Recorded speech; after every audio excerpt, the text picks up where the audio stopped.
Okay, we're good. Lots of feedback. Tammy Jenkins, on behalf of 37186 Smiles. Join the meeting. Okay, I'd like to welcome one to the Westmoreland City Council work study session for February 4th, 2021. It's 6:02 p.m. and we're getting all the technology together here to allow for a hybrid meeting. Most everyone is in-house, but we have several that are joining us by Zoom. And Vice Mayor Smalling, you're kind of up there in the front, and a lot of these items are yours, so I'm going to let you handle a lot of that. But before we do that, we're going to recognize our guests and get our public comments first. I know we have Tammy Jenkins. Yes. So you want Tammy to go first? If you want. Okay, Tammy, if you will unmute, you can start talking. Hello, how's everybody tonight? Can you hear me? Yes, ma'am. Okay. Yes. I'm going to be representing 37186 Smiles tonight. We just want to come before the council and let them know that we had our annual meeting Tuesday night, and we discussed our plans for the upcoming 2021 calendar year. If I'm not mistaken, everyone's probably got their notes, the copy of the notes minutes from our meeting. Has everybody got those? I did. Okay. We kind of recapped what we had done up until this point, from the scarecrows to the Christmas event and everything. So we recapped that. We did discuss that we had bought a couple that was in the town some airline tickets, but they did reimburse us for those. So we talked about that. Our upcoming event that we have scheduled is for March the 27th. And we're not asking for any kind of road closures or anything on that. It will be a crafters vendor fair and a Jeep show that we want to hold downtown at the gazebo area, as well as the parking lots.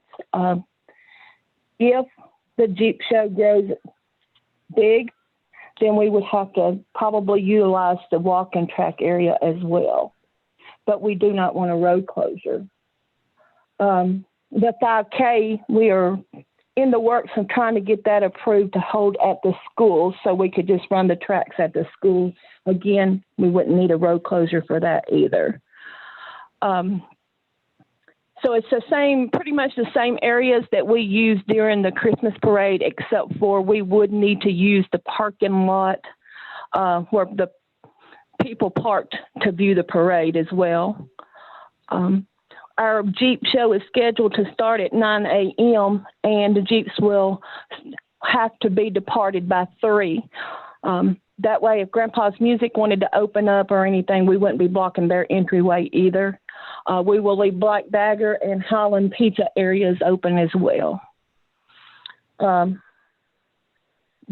in our vendor fair, we've got that scheduled to end at 4, so everybody can be cleared out by 5 p.m. as well. That way we won't have an issue with it being dark or anything like that, and we can keep a good eye on everything. So, and then we had discussed that, and I do have my special event permit filled out for that, and I will get that turned into Keisha. It's already filled out. We're expecting probably 30 vendors as well. I don't have a total on the Jeep. All I can say is that I have been told that that could go big. And I did speak with Ray at the police department and a couple of the officers and let them be aware that that day they may, do some extra patrolling or something through that area, and they didn't have an issue with that. I'm going to send Ray and Chief Jolly a copy of our minutes. So they will have a heads up on everything that we had discussed, as long as there's no problem with the council. The only other thing that I think that I should go ahead and hit on right now is we had talked about doing movies in the park. We have everything as far as the equipment we would need. We have committees, Rhonda Custerham's on those as far as working about getting the movies. I have asked some Smiles members to go by the walking track this weekend once it got dark to see if there was maybe anything that could propose as a hazard, or if to make sure that all the electrical outlets that we would be needing would be working order. And if they find anything, I ask them to report back to me so that I could go and maybe we could get a PO or something put in, a work order put in, for those things to be fixed before that time. But the movies in the park, we are got scheduled for every second Saturday of the month, and that will be through April through September. That is giving that none of this falls on a holiday as to where it would interfere with the Chamber's 4th of July, and we scheduled everything around the Chamber's car show, which is the first Saturday of October. I did text Keith to make sure we wasn't interfering with any of that. I would like to come back before the council at a later date to go ahead and update for the rest of the county, the fall fair that we want to have. We want to do an Old Country Fair and our Christmas event. So that is really all that I have to put forth to the council tonight.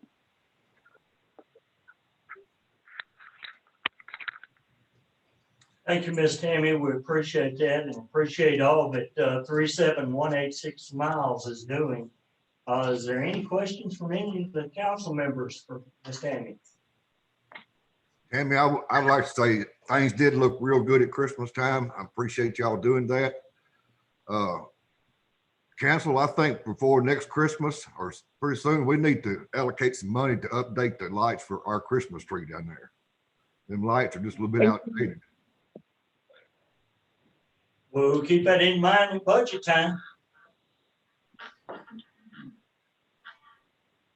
Smiles would appreciate that. Thank you. Thank you, Ms. Tammy. If that's all, I'm going to sign off. Okay, very good. All right. Thank you. Have a good night. Thank you. Good night. Do anyone else issue with comments or? Not online, but Robin Spear should be here at some point to give an update on ballparks. We'll recognize him when he gets here. Let's see, Mark is not here tonight. Aaron, you want to come on up and get your report stuff? I'm gonna try to get you guys rented out today.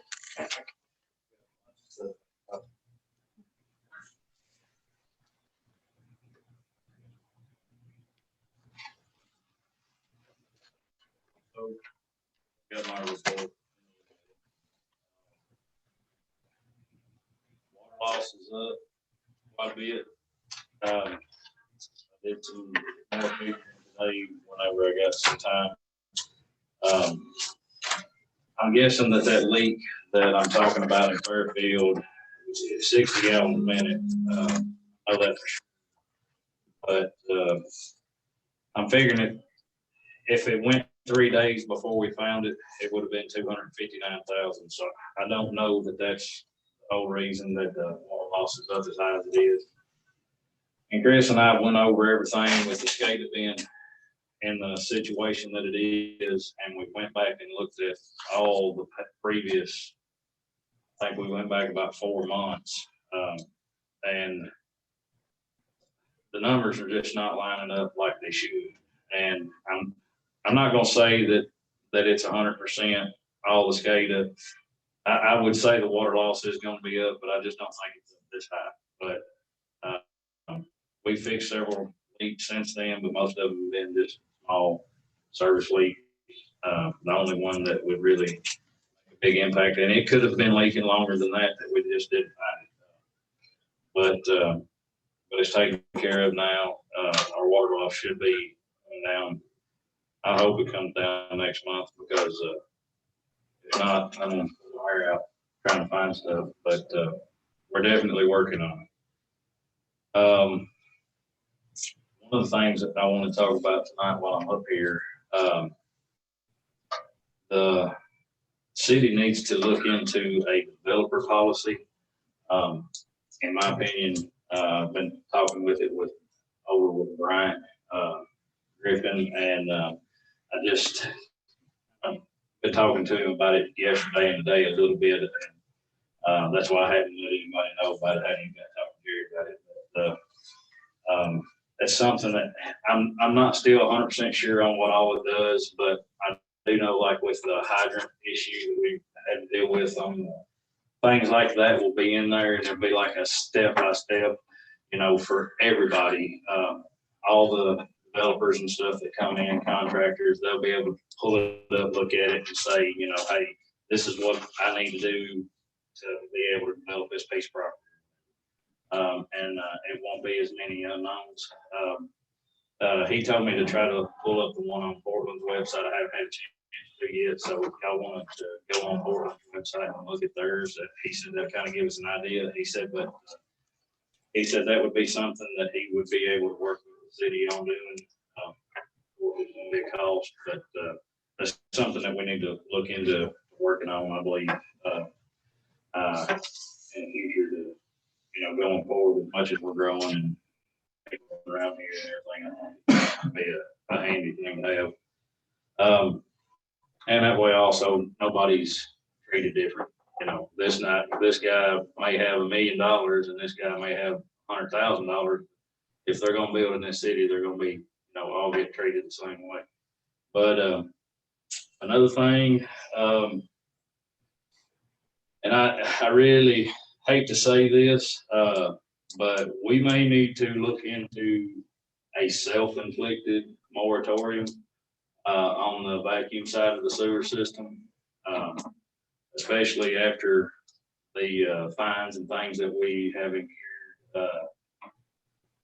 through this past little bit here. And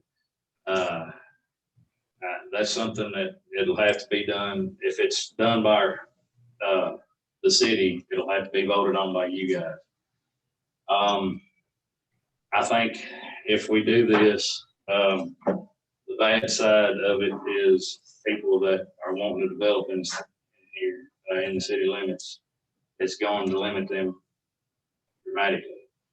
The only way, if we did it with only the vacuum side, the only way they would be able to build would be if they tied into a force main. But on a positive note, it would at least show the state that we know we have a problem, and that we're trying to, make steps to fix it and to prevent more of it happening. Because right now, from what I understand, after talking with Brian Griffin and everybody, is I really can't tell somebody that they can't build. If they've got a lot and they pull all the permits, it goes through coach and everything.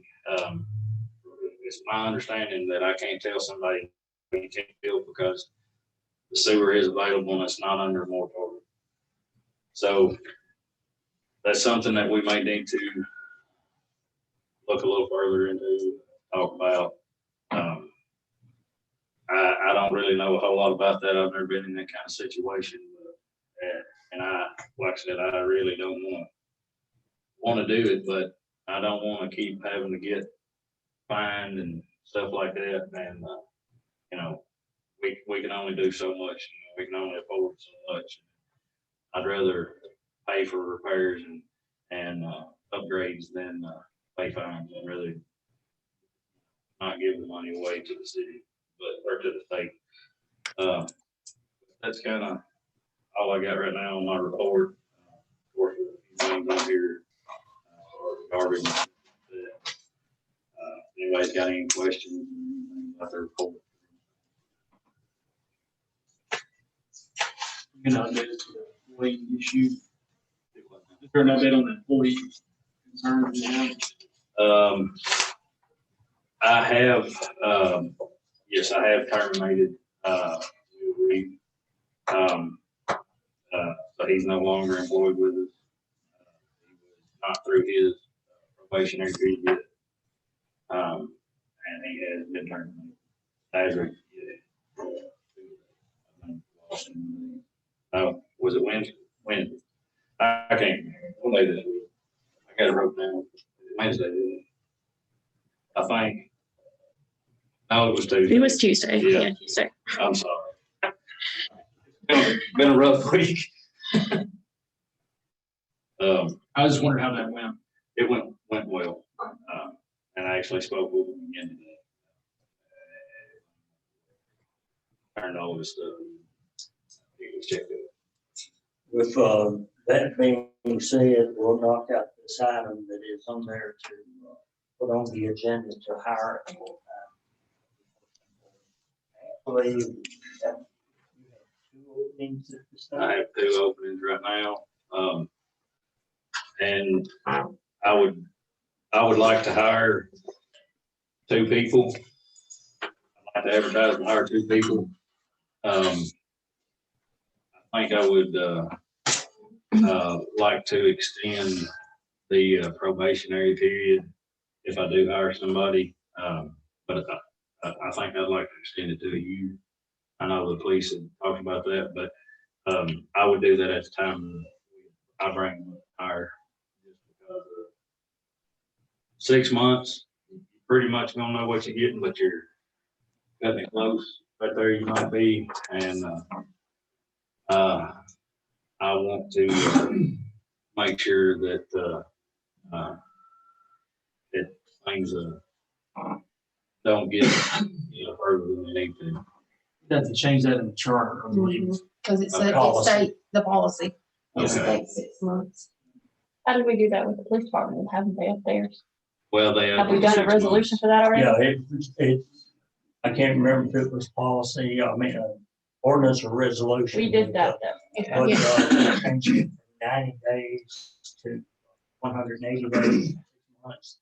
And, we left the 90 days in as a framework for, getting, benefits. Benefits. But the actual probationary or period of working with the employees, was changed to 6 months.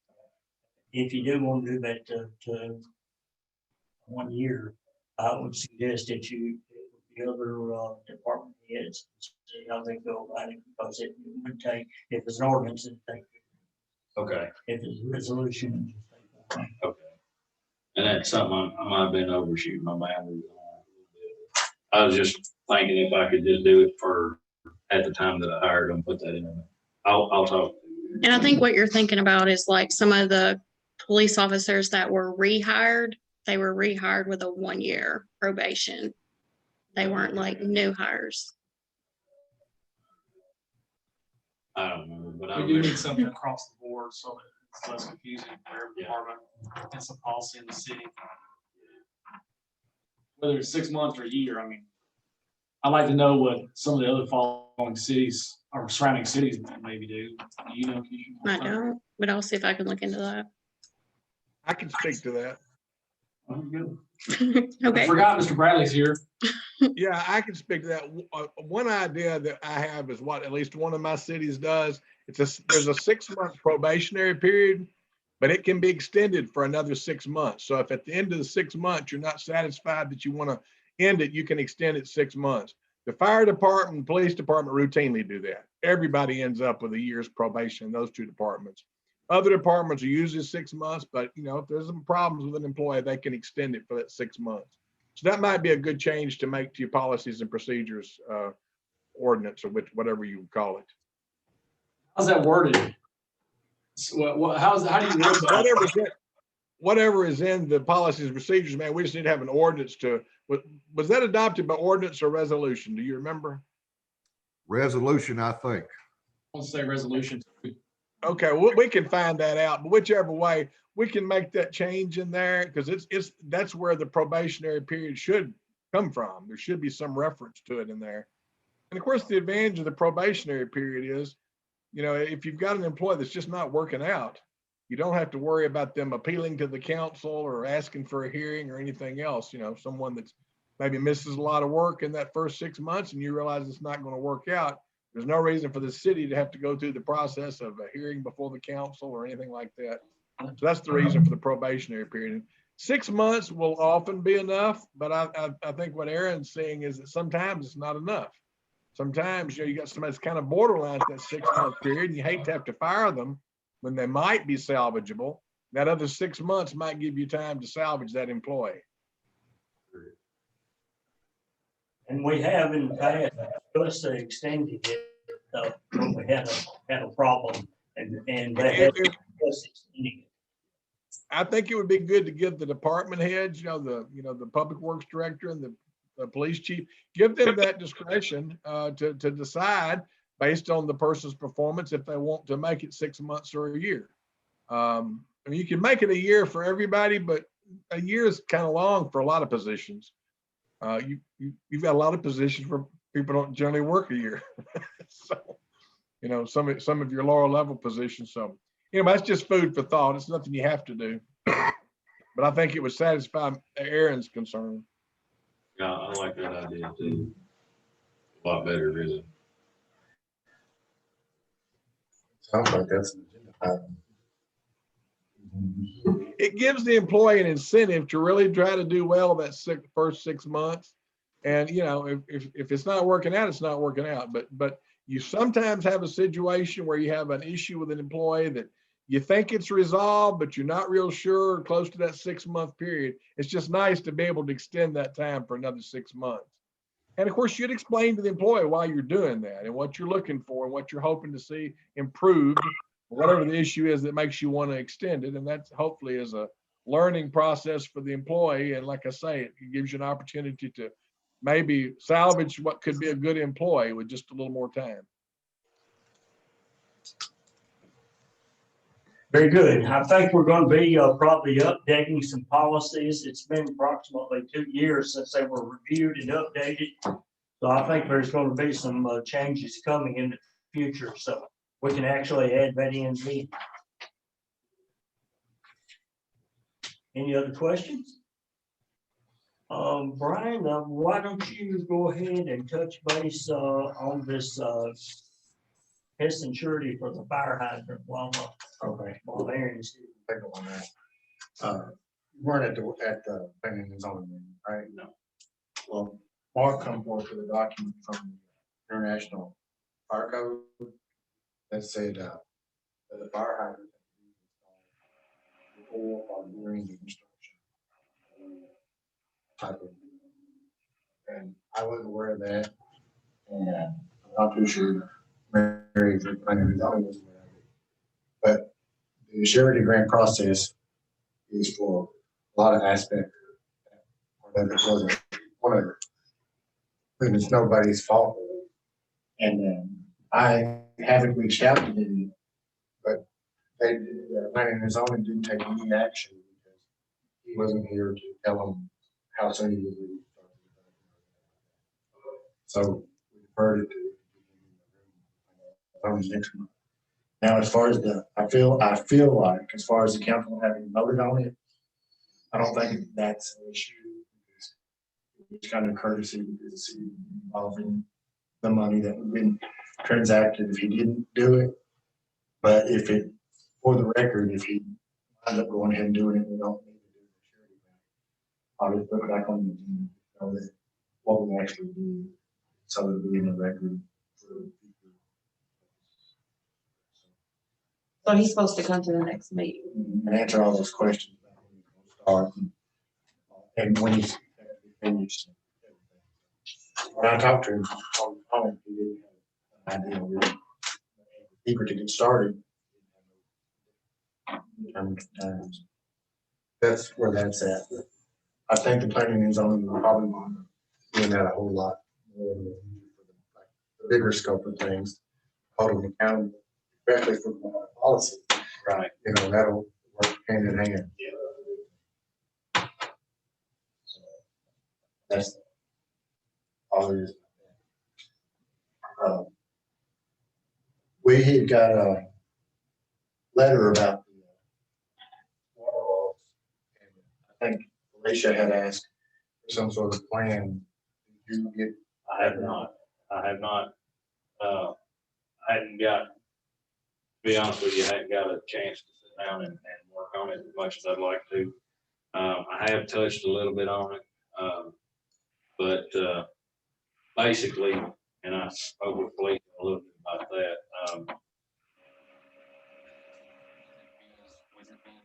Covers thing, Johnny Walker said it basically boils down to I have to spend more money to get that percentage down. He said it makes no sense, but that's how it works. So I'm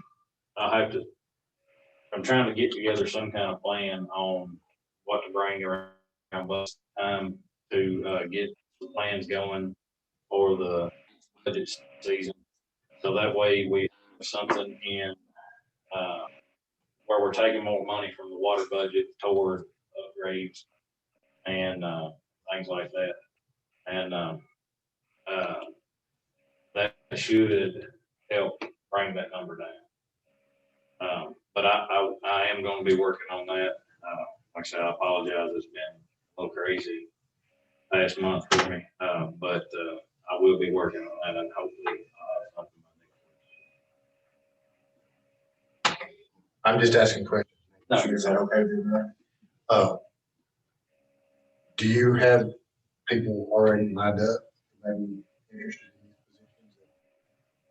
positions? I have one guy that's texted me about 50 times now, wondering when we're going to advertise for it.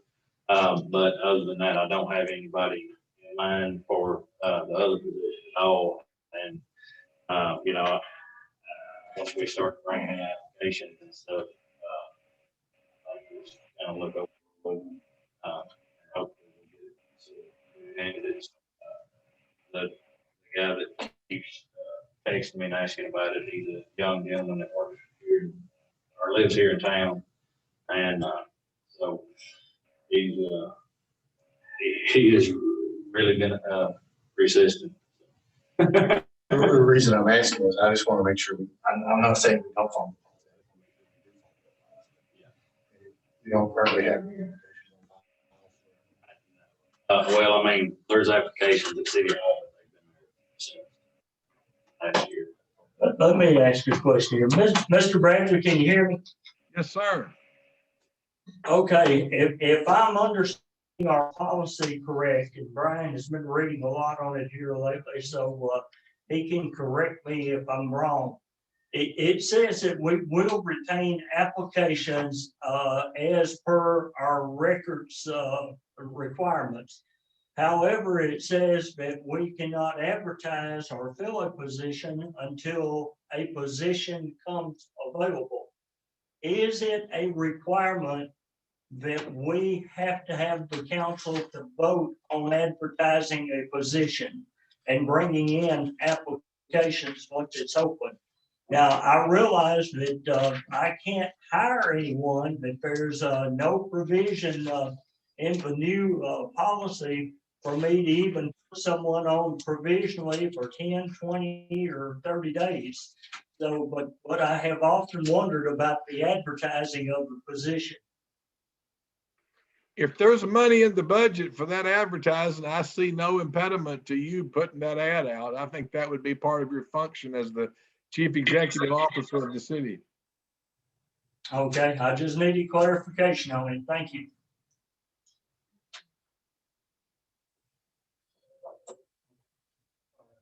Well, that's fine.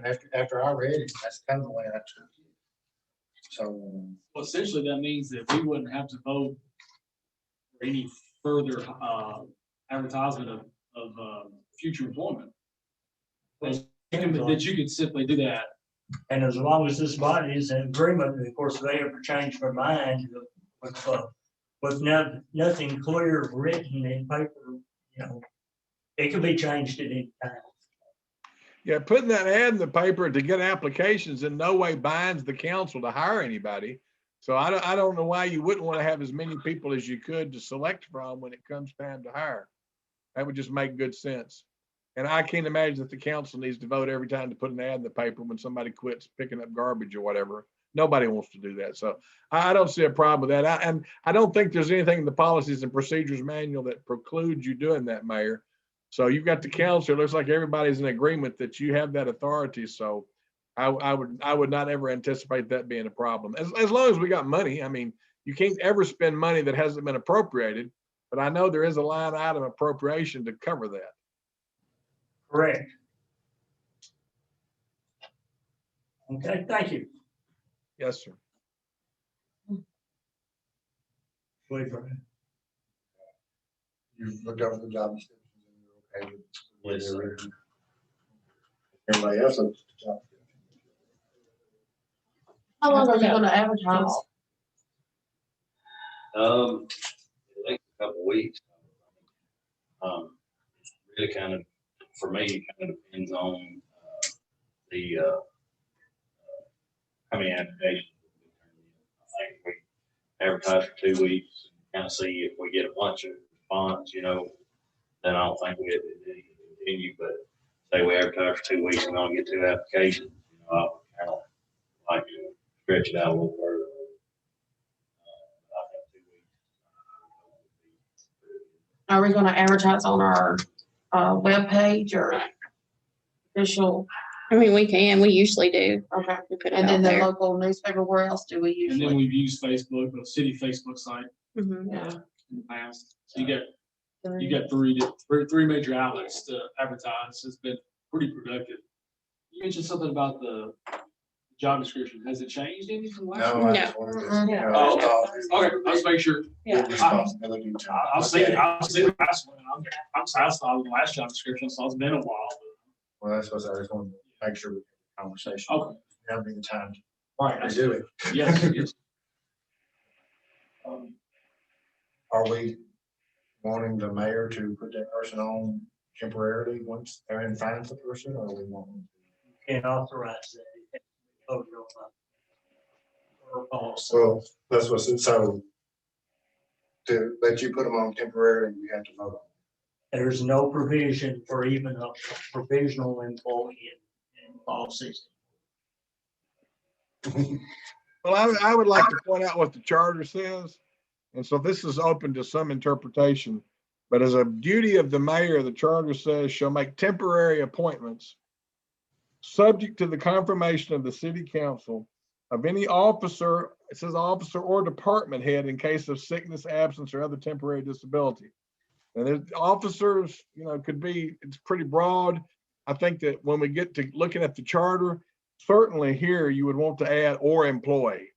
I mean, I think that the charter is not clear now that he has that temporary authority.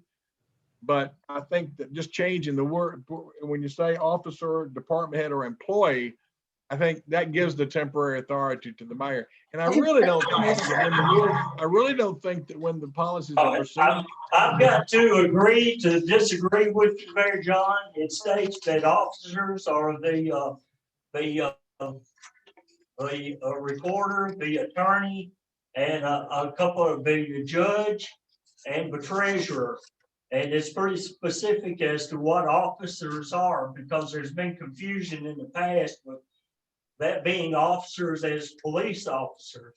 So I think that the not only the charter is specific on that, but also the policies and procedures.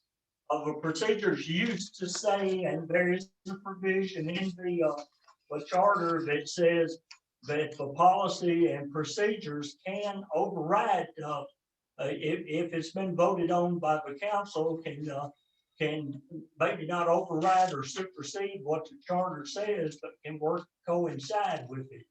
And that was one of the things in 2019 was taken out, that the mayor does not have the authority to put on a provisional person for even 30 days anymore. may I speak? Sure. That's why I said the charter needs to be changed to say officer, department head, or employee under temporary appointments. And what I was also trying to say was that I don't think when those policies and procedures were adopted, that the council realized that they were saying every temporary, that they had to vote on anybody, that you could have, you couldn't even make a temporary appointment. And I think we can take care of that with the charter revision. So that's not an issue. And if the charter conflicts with the rules and regulations, the charter always prevails. You can never undo the charter by an ordinance. So that's one of the suggestions I'm going to make when we get there, to avoid the very issue that you have.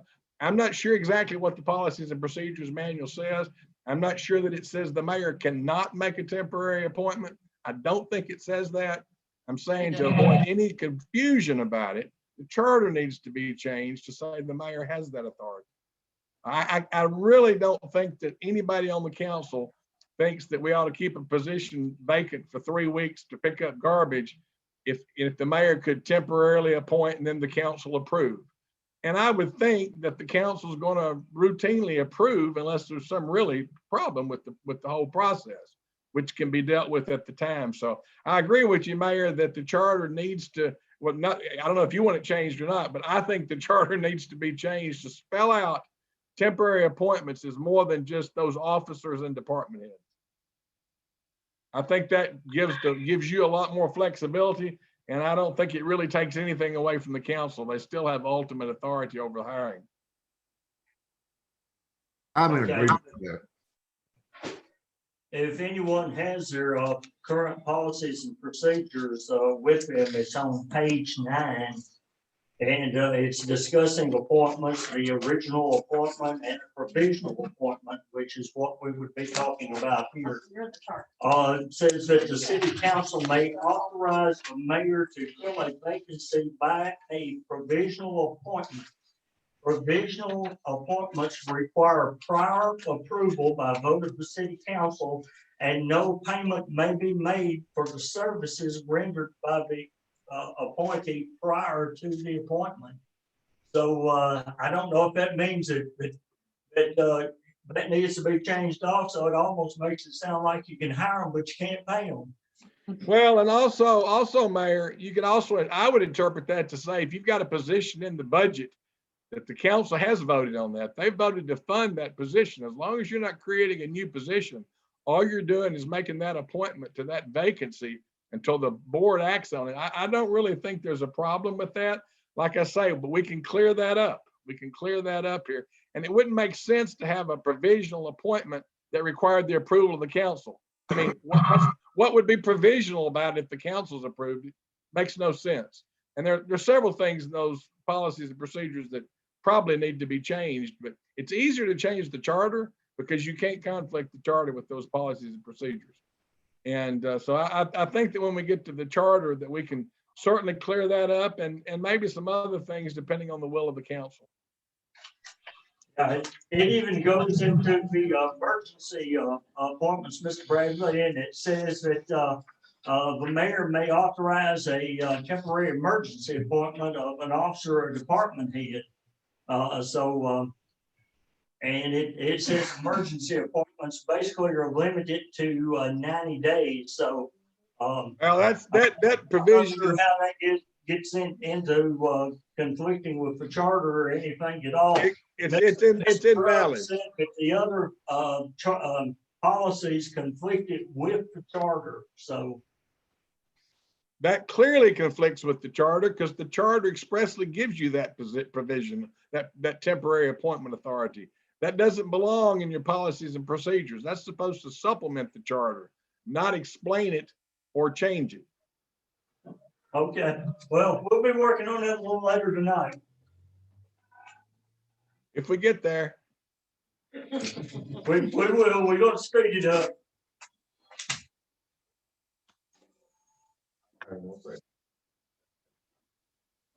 You want to touch on this second reading of this dumpster ordinance while we're in here to answer questions, or you want to wait and study it a little bit more? But it was deferred to the work study. Let's talk about it from his perspective. In your letter that you have, in your email, talked about it quite a bit more than what I remember. Yeah. Past. Well, the email I sent today, just kind of gives you numbers.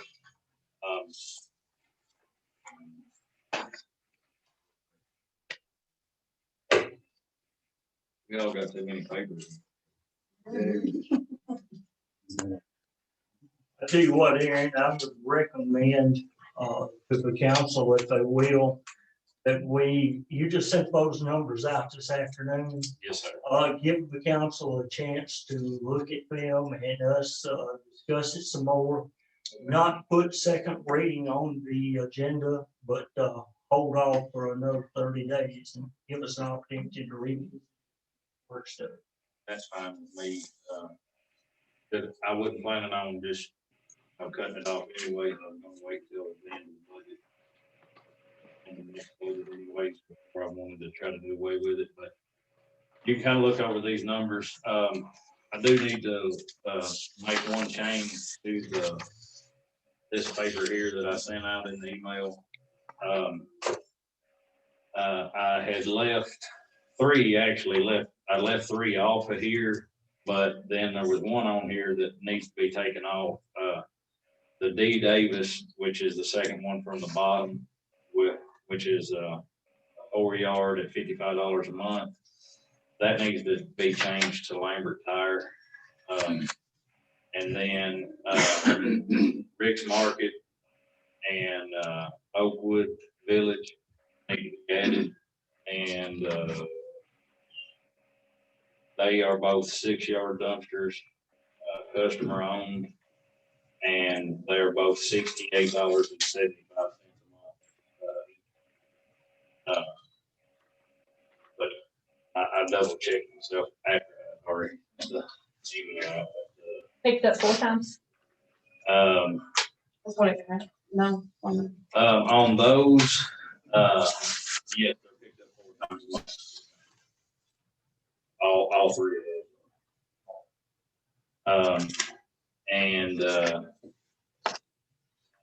But I had sent some numbers out. Y'all look at those numbers and those on there, and that'll raise the total monthly revenue up just a little bit also. It adds another $37 a month to it. But just beside the numbers, my biggest aspect is safety, and also in the future going with another truck. But we'll revisit this next month. Give everybody. If y'all have any questions, feel free to email me. if you would, advise the council, Stringfellow. Okay, yes. Stringfellow, I called them today to get, cause I wanted to get a really good number on the dumpster prices for the dumpsters, and I sent those out in the email as well. And those are current as of today, so that's what it would cost us to buy these. As I was talking to him, he also advised me, he was like, "What, y'all still running a rear loader truck?" And I said, "Yes, sir." He said, "Well, that truck's not designed to dump anything over 6 yard." Well, we have several 8 yard dumpsters and some 10, I'm almost gonna say they're 10 or 12 yard dumpsters. I don't know what the actual measurements are on, but I know they stick up 6 to 8 feet taller than a garbage truck when you dump it. He said that rear loader truck, he said it's not designed to dump on a commercial level, which is pretty close to what we're doing. And he said it's only designed to dump up to a 6 yard dumpster. He said because once you get past that, the way after you lift it up so high, like the point where the winch is mounted to the back of the truck is supposed to be pulling up like this. And then once you get those real tall ones, it starts pulling down and it'll pick the bottom up and kind of kick it out. And he said it makes it a lot more dangerous. He said so. Really shouldn't be doing that anyways, but we have for years. But that's something he told me. And he also said that our trucks are mainly only designed to pick up household garbage, not construction garbage and things like that. And a lot of the things that we get in these dumpsters 90% of it's not asphalt. Most of it is construction, commercial trash and things like that. A lot of it is carpet and everything. That adds a lot more wear and tear on the truck as well. So that's just something else to think about. He said, the front load trucks are the way to go if you're going to stay in the dumpster business, but that's a lot of money that we're not going to get into.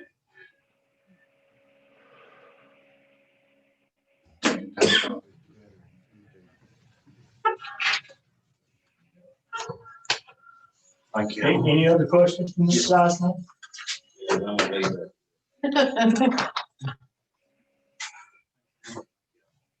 Thank you.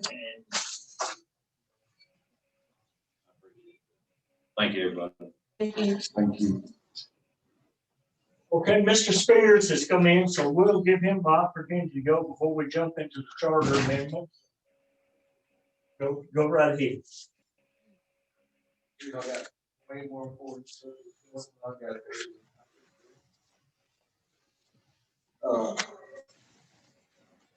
First, let me apologize. I've been trying to get back in front of you since July between COVID and basketball season and having a newborn baby at the house. I ain't had much time to eat or sleep, let alone come talk to you.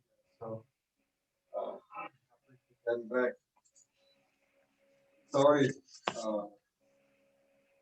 we started a project to sort of renovate or upgrade, improve, and basically add a little more safety to the ballpark system that we had in place. And we come back last year, we talked about how the year before last, honestly, that hadn't been touched probably in years. And we approached it from a safety standpoint. I asked the city to help with the bill, the improvements we wanted to make. And we talked about doing it in a 3-phase approach. Honestly, with COVID knocking out our season last year, we sort of put a little more energy into that idea. Probably accomplished more in the last 12 months than we intended to accomplish, and then what we were going to get done over the course of 3 years. But pictures coming around showed you. I apologize. I should have put the 4 shots on it too. Some of the improvements we've made, we've cinder blocked all the backstops on the softball and the Little League field over here above the walking track. Replaced all the backstop fencing with netting, which is much safer and more easy to maintain. We went ahead and cinder blocked the dugouts as well. We've added some temporary fencing. We've added some aluminum siding to the press box that was in the day over here at the top, above the walking track. And we've done all this on a pretty tight budget. The city was graciously chipped in about $600 for 18 months ago. What you're looking at on those papers cost roughly, the rough total, I don't have an exact figure for you, in the neighborhood about $29,000. The rest of it was funded by our local league program that we've been saving money for a while now, just to make that happen. And I guess what I'm here for tonight is to talk about a few things, odd and end things as our new season hopefully approaches. If COVID gets out of our way, the new season always opens in April. There's a few more things that need to be accomplished before that happens, if possible. So we'll finish what I envisioned 3 years ago or a year and a half ago. Over the next 3 years, it'll get us probably 80% of the way there. And to be honest, we've been saving our money for years, and we were going to spread our money out over the course of the past 3 years, for the next 3 years. The city would match it every time we made a small improvement. Hopefully, we get the city to match it. We had an opportunity with nobody doing nothing and wasn't allowed to play. So we kind of just went all in and try to accomplish what we could. And if you notice in the last picture there, we spent some money with Franklin Aluminum, and while they were doing that, they were wrapping tops of our press boxes and dugouts and whatnot. They noticed I think we talked about this last time. They noticed our concession stand bathroom area at the city park roof was leaking, and they just said, "Once let's fix that for you." And they re-roofed it. thank you to the city for us spending some money with them. So they put a new shingle roof on there, and the only thing they asked was be willing to put a business sign on the wall for a while, and they even supplied the sign. So that was a nice gesture on their part. So I guess what I'm here for tonight is, so we had talked with the previous council, by the way, congratulations on election, re-election.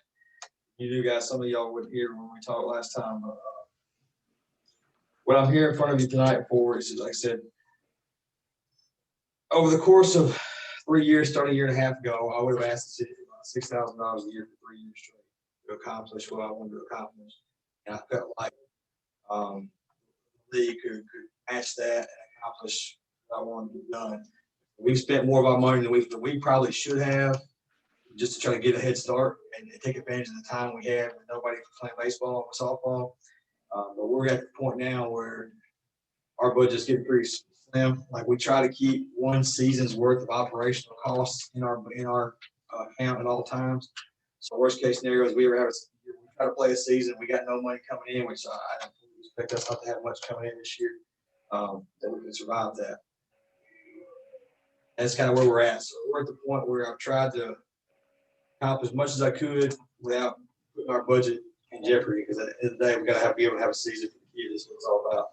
So the two things that are outstanding that really and truly need to be accomplished before the season starts come back to a safety concern, safety perspective. First one will be the lighting. The league part of the city spent some money and got some investment and some donation with the new lighting at the softball field. Just tremendous, it's outstanding. The Little League field and Coach Pittsfield over there, they're not great, but they're where they need to be. But the lighting at the Little League field on the top of the hill over here is a concern. I've been doing my research. I still haven't quite figured out what a foot candle is. But if you look through the lighting requirements for a Little League facility, according to this, it should be at least 50 foot candles and luminescence. I don't even know. Again, I don't know what a foot candle is, but the park up there has probably hadn't been touched or upgraded since that Musco lighting system was put in. That's probably going on 30 years ago. And I would venture to say that the bulbs that are in those lamps have probably been there for just about as long. And the operational tendency of a metal halide bulb, which is what's up there, tends to degrade by about 30% after about 3,000 hours of use. Well, do the math. We might have that sucker on for 30, 40 hours a week. And I talked with our buddy Dwayne Sloan at Tri-County. He said he's pretty confident those bulbs have been in those lamps since the 80s. And playing the game up there at 6 o'clock at night, getting on at 8 o'clock at night, it gets pretty dim out there. And last thing we need is the big, strong corn-fed boys we got hitting balls out there 90 miles an hour. Can't see it coming at you. I'll venture to say when the most recent Little League charter was done, we were pretty much grandfathered in because that field hadn't been touched since the 80s, more than likely. But it needs to. It hadn't been an issue when I first got involved in the league, but I personally have seen coaching, umpiring, and being a part of it. I've seen the decay and the performance over there in the last 7 years. So I know there's no way we're operating at that 70%. It's got to be way less than that. We got 3 lamps. So we got 4 poles with 3 lamps in each pole.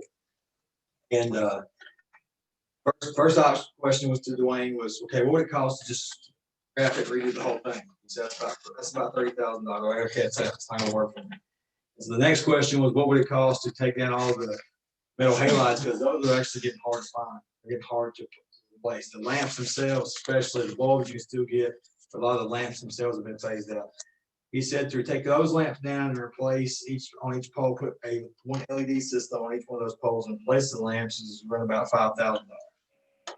Get a little closer to the budget, but still, it's a lot of money at the moment. Excuse me, is that 5,000 per pole or 5,000? We would cost roughly 5,000 total to put one on each pole. He's calculating that one brand new LED display would be the equivalent of 3 of those metal halide bulbs if they were operational at 100%. They give you a wattage on them. 252 watts, that sounds about right. I think that's it. Sounds low. That's kind of low. I kind of balked even at the, let's see, what do you say? Yes, 252 watts, LEDs. Now, that would be to put one on each pole. Now, I still kind of balked at that. He made a suggestion. He said, honestly, he said that the lighting system that was there was installed in 1986. It is homework a little bit.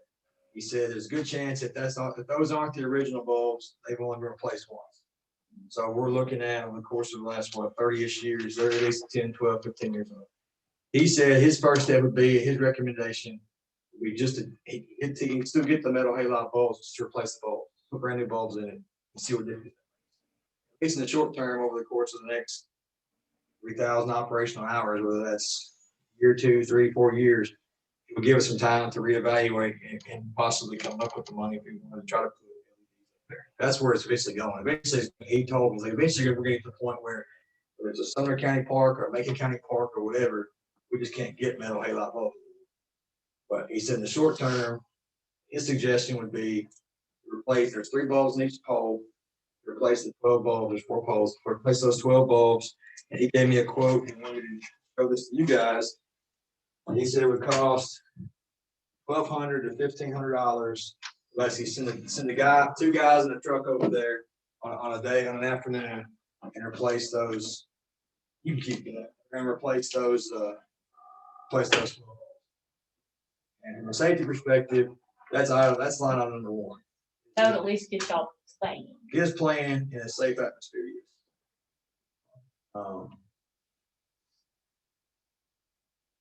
Now, again, I've tried to sort of come at you guys with more of the safety and infrastructure concerns, like the cosmetic stuff, the paint, the feel good look stuff. I kind of rely on ourselves and our local equipment. As long as we got a safe place to play, decorations be on us. And I get that.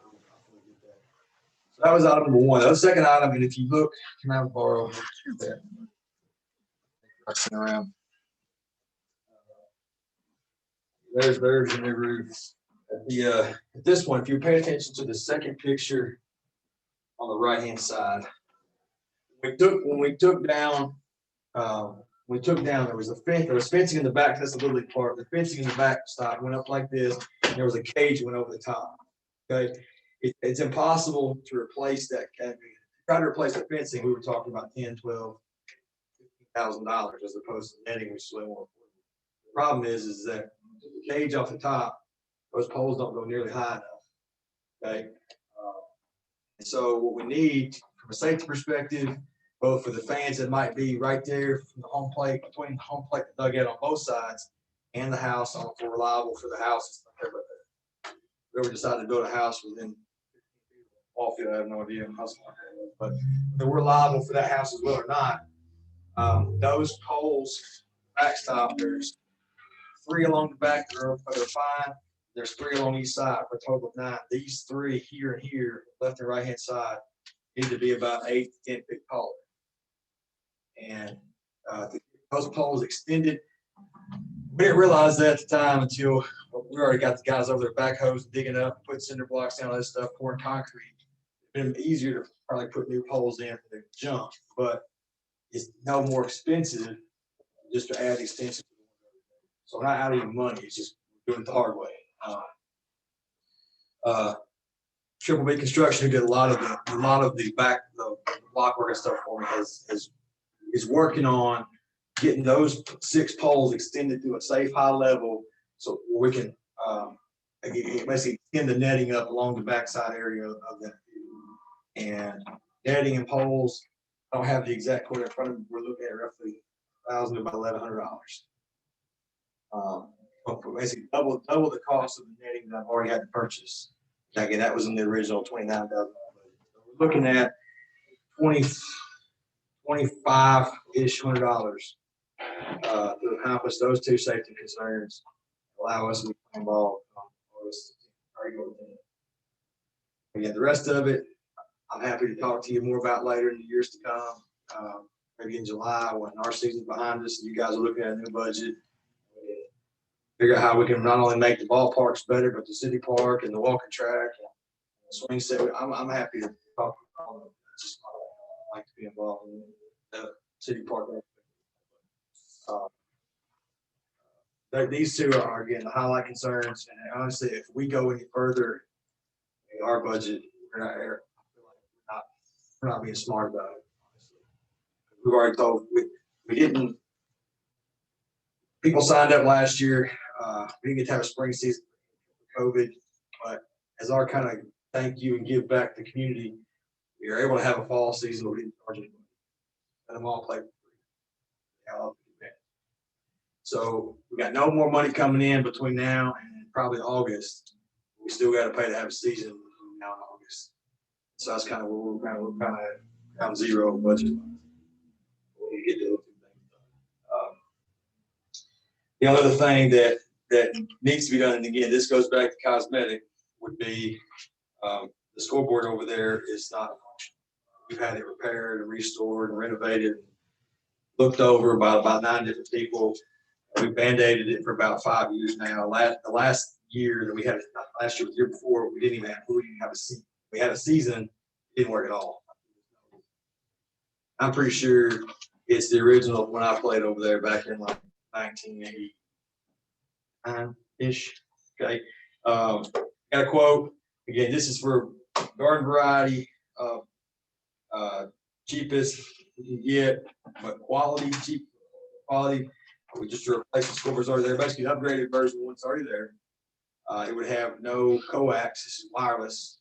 That's the one upgrade, because our original problem was the coax cable that runs from that scoreboard out right center to the press box. Mowed over and cut in half, or the weather would get to it after so long. It over it or break it or eat it or it wouldn't function. So yeah, that's the biggest thing. And this scoreboard, again, this is cosmetic. This is something that I talked, acting Little League president now. I talked to myself, my board members, and we feel confident that we could at least put some money towards this. I don't know if we can afford all of it. If this needs to wait, it's gonna wait. You know, it can wait. You don't have to be done that. We can survive a whole nother year.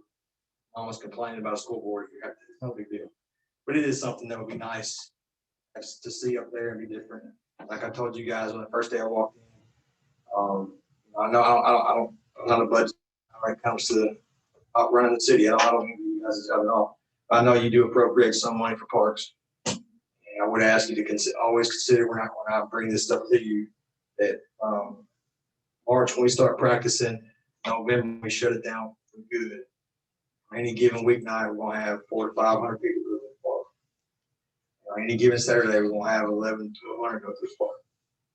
So that's the Osneers of Westmoreland, and we're Westmoreland spends their money for the kids. And that's why I'm here for the kids. So just something else to consider. And it, like I said, I don't know where you guys are at with all this stuff. It's something that we're extend ourselves a little bit to get the scoreboard and maybe get some kind of reimbursement on the next budget cycle as part of whatever things we might talk about that. That might be possible, or if that's something I don't want to entertain at all, that's fine. But again, my biggest two items, I came in here with 3. The biggest 2 I gave you first. And I'd like to see those done. And how much is scoreboard? for you? Oh, my fault. Tell us that. My fault. Yeah, no, my fault. And these, I mean, you can get as fancy as you want to as cheap as you want. But basically, to replace what is there, that would be $19.95. To make it wireless, that's a luxury, but at the same time, it's gonna give yourself a lot more lifetime and a lot less problems. Add additional 6, 7, 850 total 3187. Price tag. First quote I got was $49.98. I was scrap that. So and then go ahead. This is like I said, only got one option that's cheaper than this. What's the warranty on that? The warranty? That's a good question. I can find that information out for you. I don't know off the top of my head. But I mean, there's not a lot to these things. They're pretty durable. They're made to be outside. Like I said, that one up there has survived 30 years. And it's only gave us this only gave us problems over about the last three. But once they started getting problems, time to cut bait, and do something else. So if the $3,000 investment lasts 30 more years, it's money well spent. But anyway, I've talked long enough. You guys got more important things to talk about when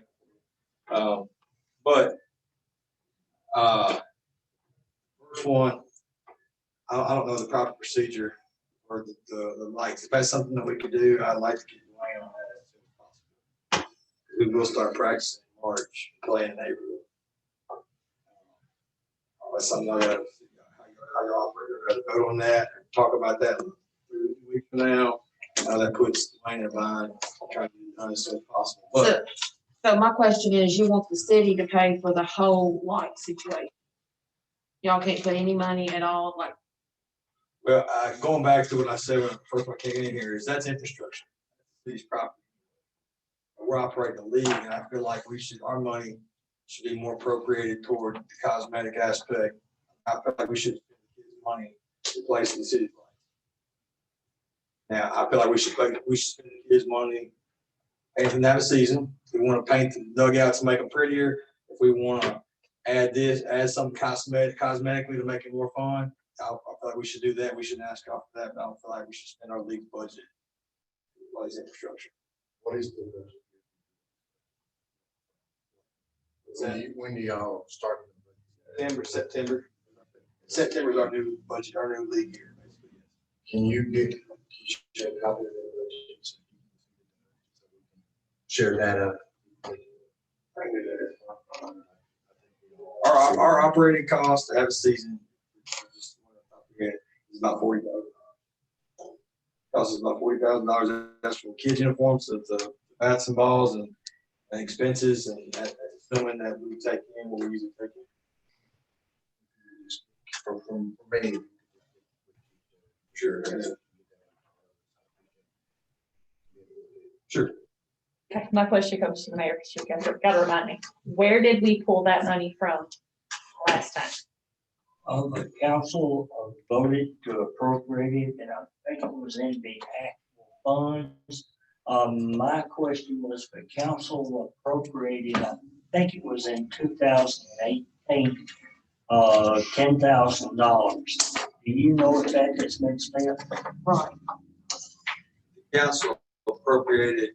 Because it was $20,000, and the deal was that the park would get 10,000 and the ball field would get 10,000. The 10,000 that was appropriated to the park, that was spent with additional money that the citizens come together and bought that playground equipment. Mm-hmm. So the city gave y'all $10,000. That's what he's asking about. Did y'all spend that 10,000? If so, where did you spend it at? That's part of this.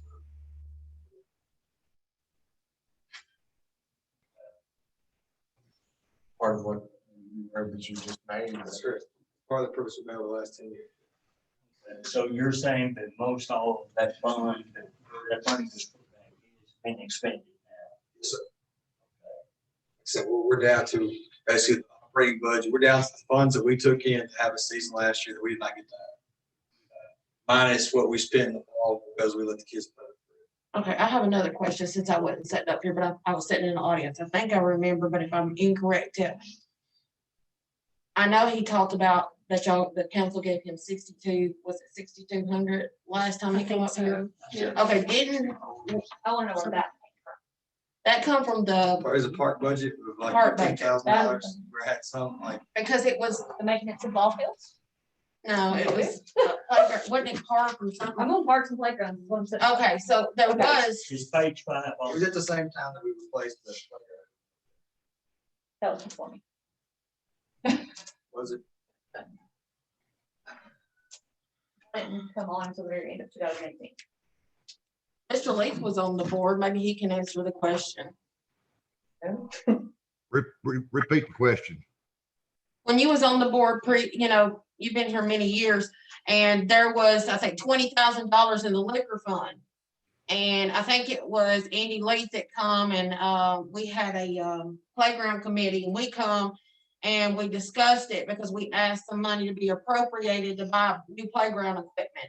And the deal was to give so much to the ball field and so much to replace the playground equipment. Do you remember when that was? That's That was before me.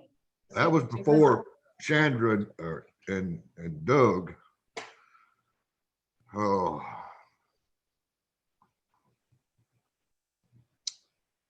Probably in 18. Would that be right, Mr. Mayor? That's correct. 6,200 was the first time I came. Okay, I so, was with that. so, Because I'm just trying to figure out where it came from. so you got the 10,000 and then you got the 6,200. Did you get another 6,200? Okay, so you've just got, the remaining, that's 16. roughly half of the $30,000 that's been spent.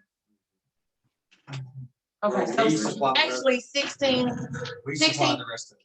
right, so $16,200 actually come from the city. Yes. And then the rest of it's been you. Okay. Okay, so this maintenance ball field number 260 on page 5. What does that go for? Like, what is that used for? It's supposed to be divided out between the ball people. Well, we have ball fields, we have other. And we have other parts. We have We it split it out separated this on it. year. It's split on the budget. Well, how much is in the playground? We have, I think we have 11,000. 6,000 still. The six? Under, it says other parks, but that's what it was. Right That's now, ball fields or is that? 11,057.48 as of this. That's on the note. That's the latest number. For ball fields. 11,000. Okay, and Now, then that's this for one, this is the ball. everybody. That's But correct. there's two playgrounds. It's, this is the park. Like I said, Bowling is under separate. It's not- we basically, money we're spending, That's what we're I'm trying to maintain, every field we maintain outside of where soccer. Wow.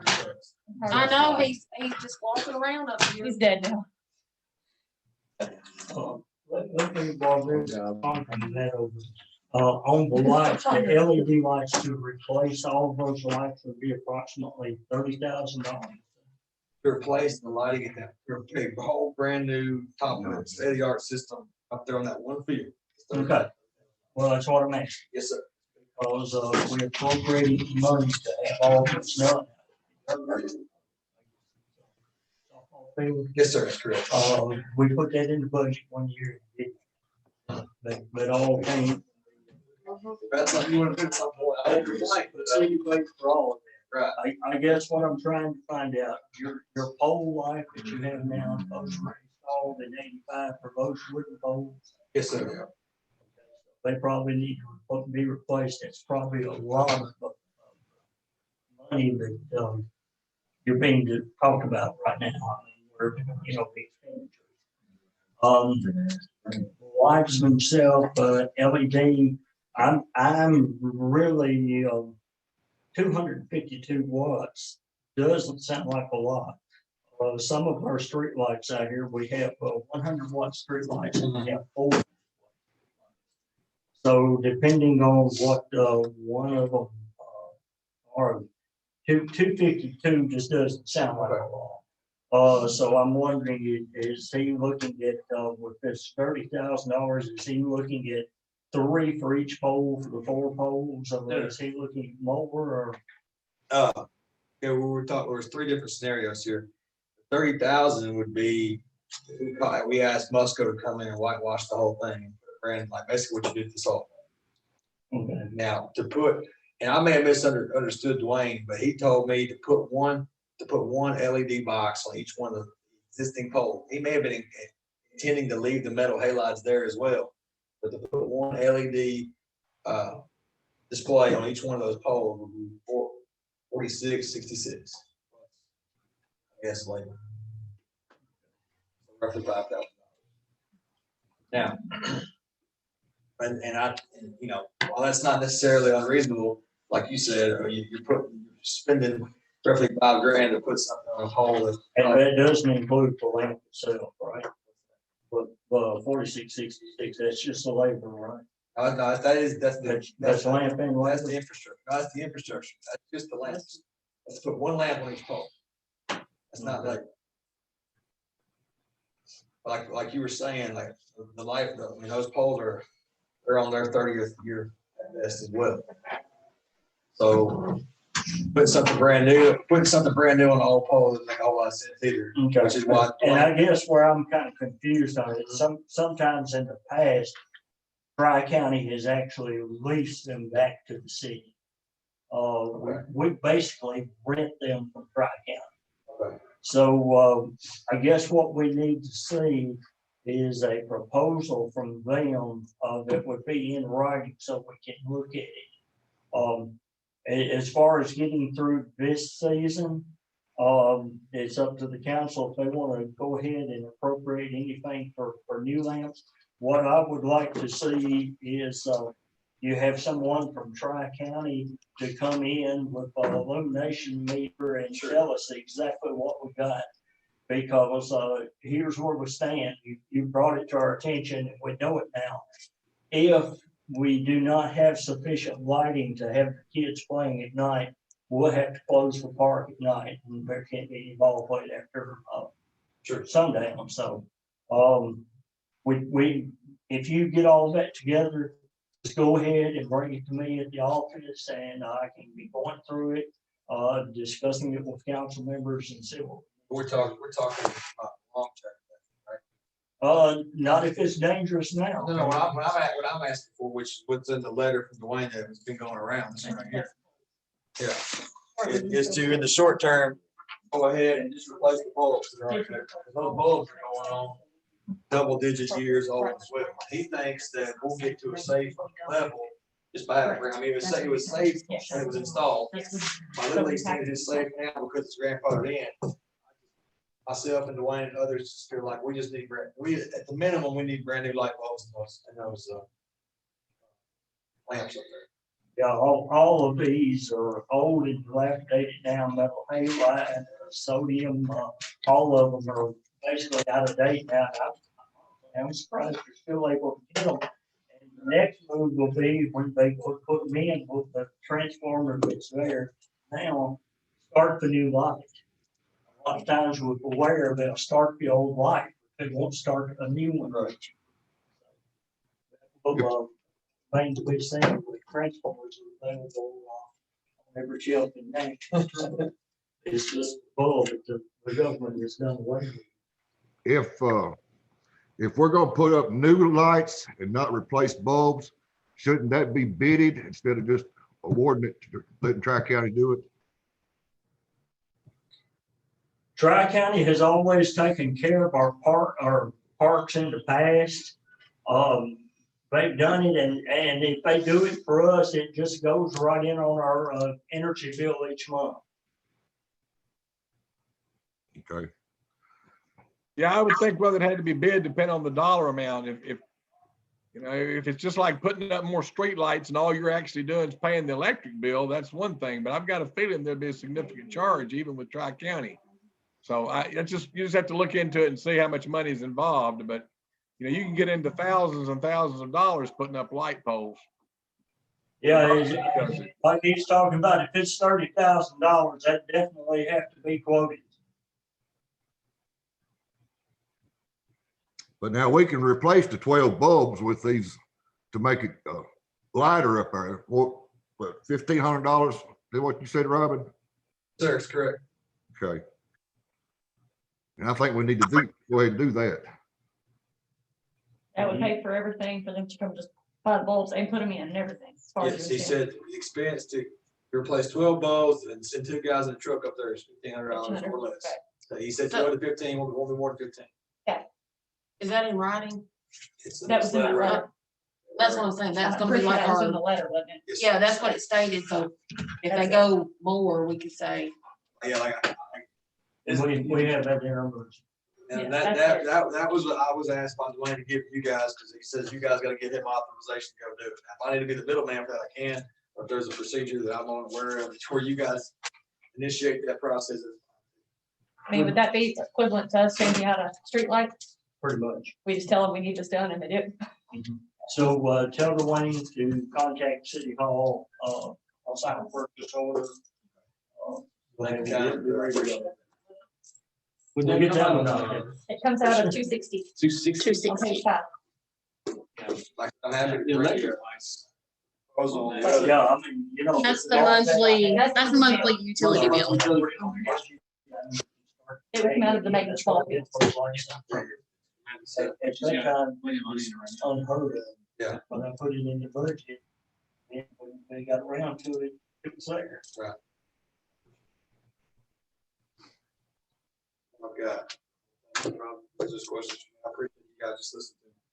The parks are better than they have. Appreciate that, man.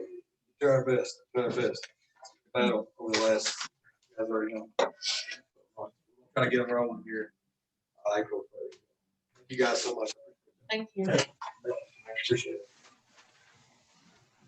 Okay, Brian, you've been discussing the charter a lot and trying to get on board with it and gaining information about it. And I know you called Mr. Bradley a couple of times, so go ahead and take it away, because I'm sure that you and Felicia probably have more questions than what the other council members do, because they have previously been involved. Well, when I talked to Mr. Bradley, when I talked to Mr. Bradley going on 2 months ago, my concerns about two specific things about the charter. Mayor's power, hire and fire and reprimand. And then there's even a section in there about him being able to act in case of emergency, even he had prior authorization from the council. And I know when we do have an emergency, time to pick up the phone or call a special call meeting to get that. So the biggest two concerns that I had, and I know Mr. Bradley has mentioned that a lot of that's in the policies and procedures manual. What the mayor's authority. But it used to be probably in the charters in more detail. And I'd like to revisit the language. Those are my two. Mine as well. I feel like, the public, the citizens of Westmoreland elected a mayor to be able to make them decisions. He is the chief, and I that's what I call him, so if I'm not saying it correctly, I apologize. But I kind of feel like Brian, that a lot of times things arise and the mayor, I mean, everybody can't get together and we can't get in a timely manner. So I would like to visit that as well, so the mayor could have the power that I feel like has been taken away from him. I looked at it from one point of view. He does act in an emergency, and the charter protects our actions in a lot of cases, but it doesn't protect mayor's actions. And I've read a lot of things through in task and everything about how they're expressed, and they're not necessarily in writing because he is the mayor. Giving the authority because he is the mayor. But it's not written in a form that I feel that protects that position. From any.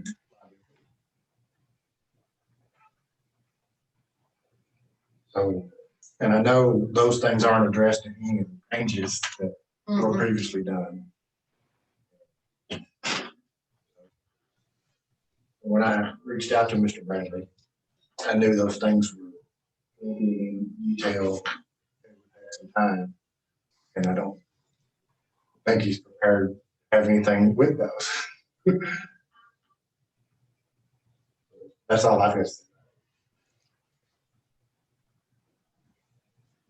Okay, before we move into any discussion with that, the amendments that were passed by the council through resolution 02-2020-4, which is the one I spoke to previously, does anyone have any discussion or comments or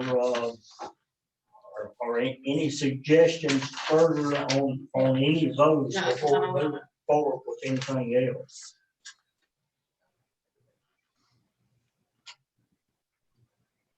I thought the ordinance was very vague, what the changes were, and not have them side by side.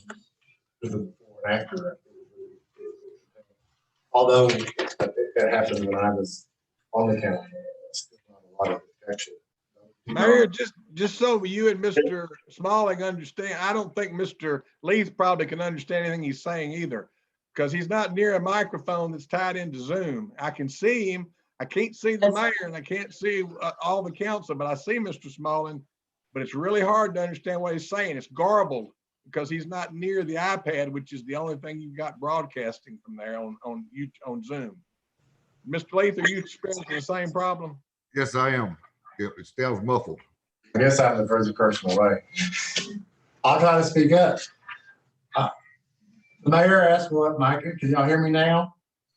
Yeah, and what I had suggested, and you can cut me off if you want to, what I suggested at the last meeting was that we have a special meeting just to address this, or have a study session with nothing else on the agenda so we could go through item by item. And we've been here an hour and a half and we can still do that, and that's fine with me. And but the way to do it is to start at the beginning and go through it. And what I had prepared was to address your concerns, Mr. Smalling, with some changes to make concerning the mayor's position. We can discuss that. If the council wants to have that included in it, that would be in the resolution at our regular meeting. But the best way for us to do that is to go through the charter and through those changes the mayor mentioned were approved last year. I don't think anyone will object to any of those, but because there are 2 new council members, I wanted to explain them to them so you'd know what you were voting on. There are a few other changes that need to be made to clarify the charter. And certainly there's some issues that need to be addressed concerning the powers of the mayor, one way or the other. And it's important to have the will of the board on that. So if you want me to go through the charter and try to kind of facilitate that, I can, or we can just talk about it. What do y'all think?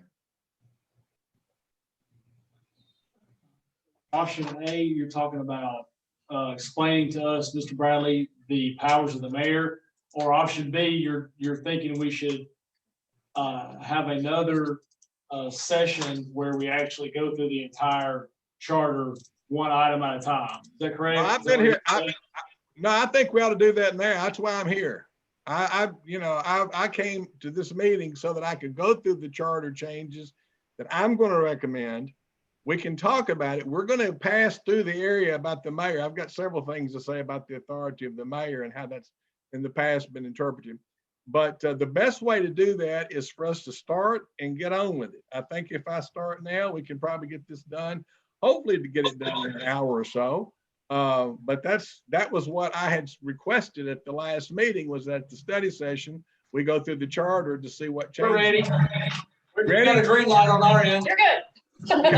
I can't see the mayor. I have no idea what he's thinking, but I see Mr. Leith. Is that okay with you, Mr. Leith? Yep. Okay.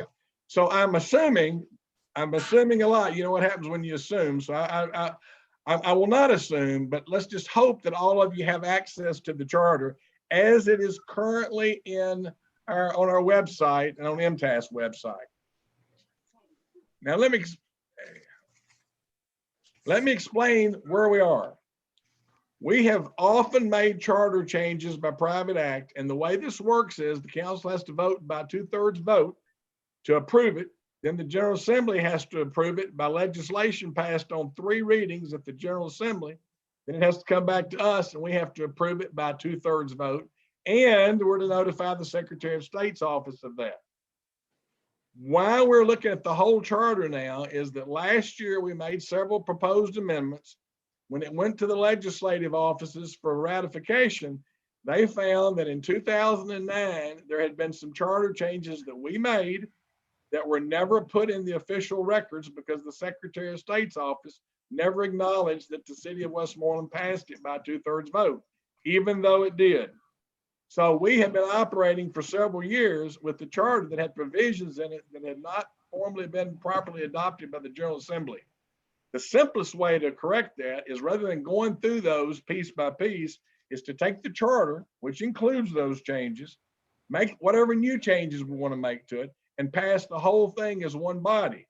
That gives us an opportunity to clear up some other things like references to marshals. We don't have any marshals in Westmoreland. Things like that are kind of archaic that need to be addressed. So having said that, The first change I'm just going to go through the charter page by page. The first part has to do with the actual incorporation and the boundaries of the city. There's really nothing we can do about that because it's already been done. So that part doesn't need to change.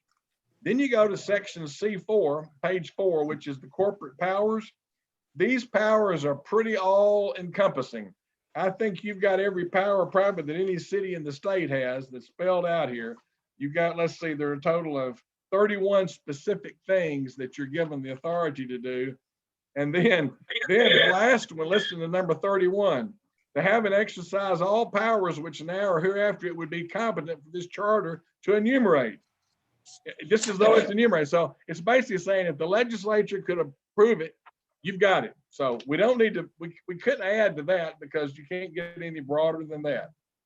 Then we come to the part where we have some changes that need to be made. Article 3 talks about city government generally. The first section has to do with the city council and other officers. Well, here's where we first come into a little inconsistency in the charter. Section 1 currently reads, city council and other officers, that the governing body of such municipalities shall be known as the quote city council and shall be composed of a mayor and 5 aldermen. The other officers of such municipalities shall be a recorder, a treasurer, a city judge, and a city attorney. Well, we don't follow this. We don't say that the mayor is part of the city council. Generally, the mayor is the mayor and the council is the council, and the mayor has his responsibilities and the council has theirs. Another place in here words it differently about the governing body, and that's how this should be. And this is what I propose to change to make here.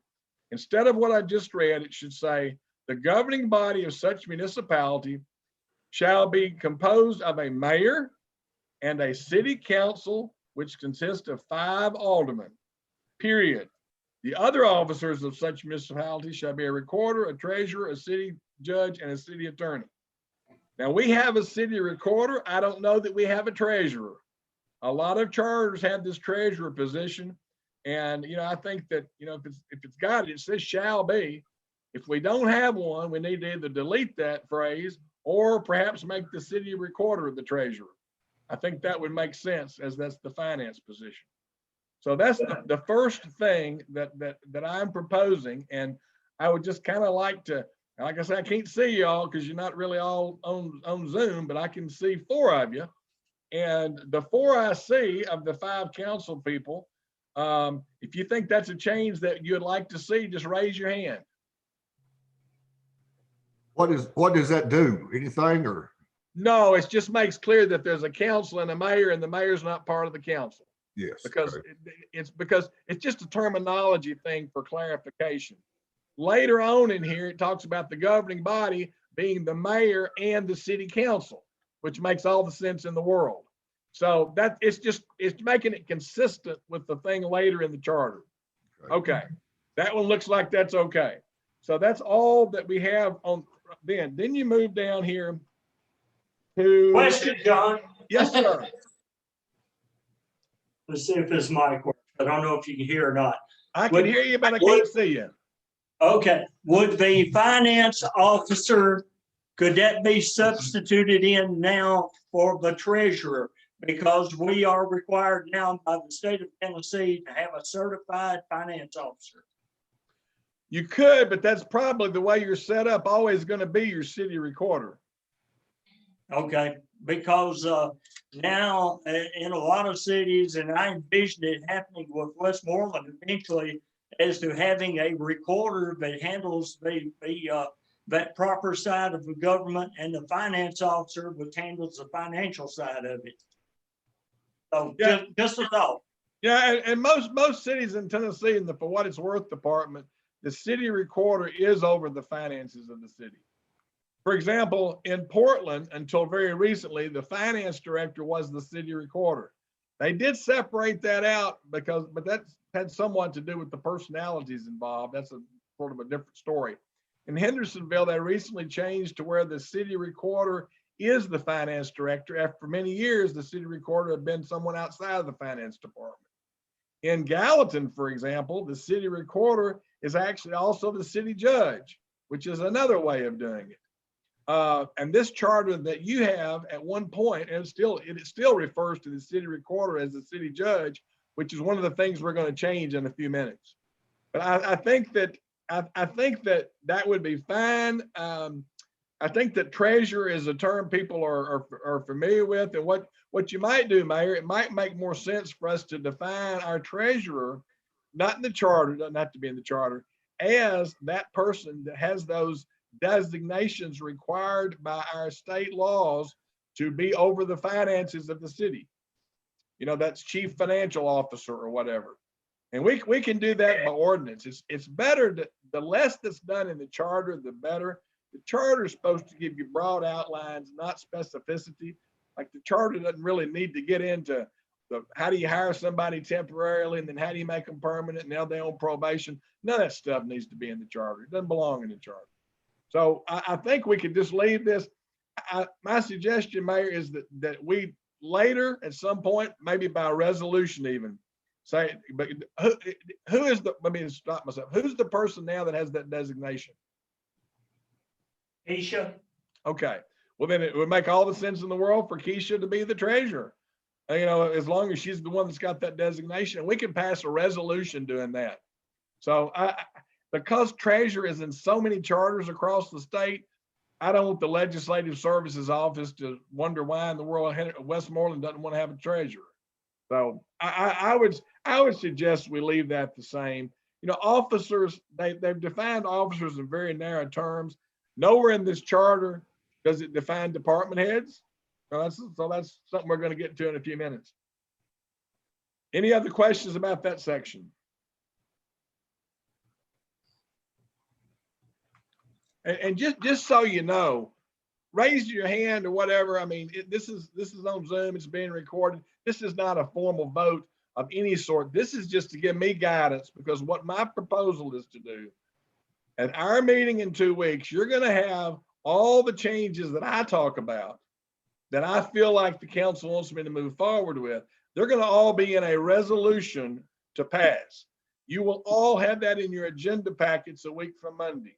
So you will have from Monday until Thursday to look through every sentence of that charter. And if you have other changes to suggest, we can amend my resolution at the regular meeting in 2 weeks. So we're not bound by anything we're doing now. This is just going to give us the framework. And I just wanted to be clear why we're doing the whole charter instead of just amending it as we usually have. Okay.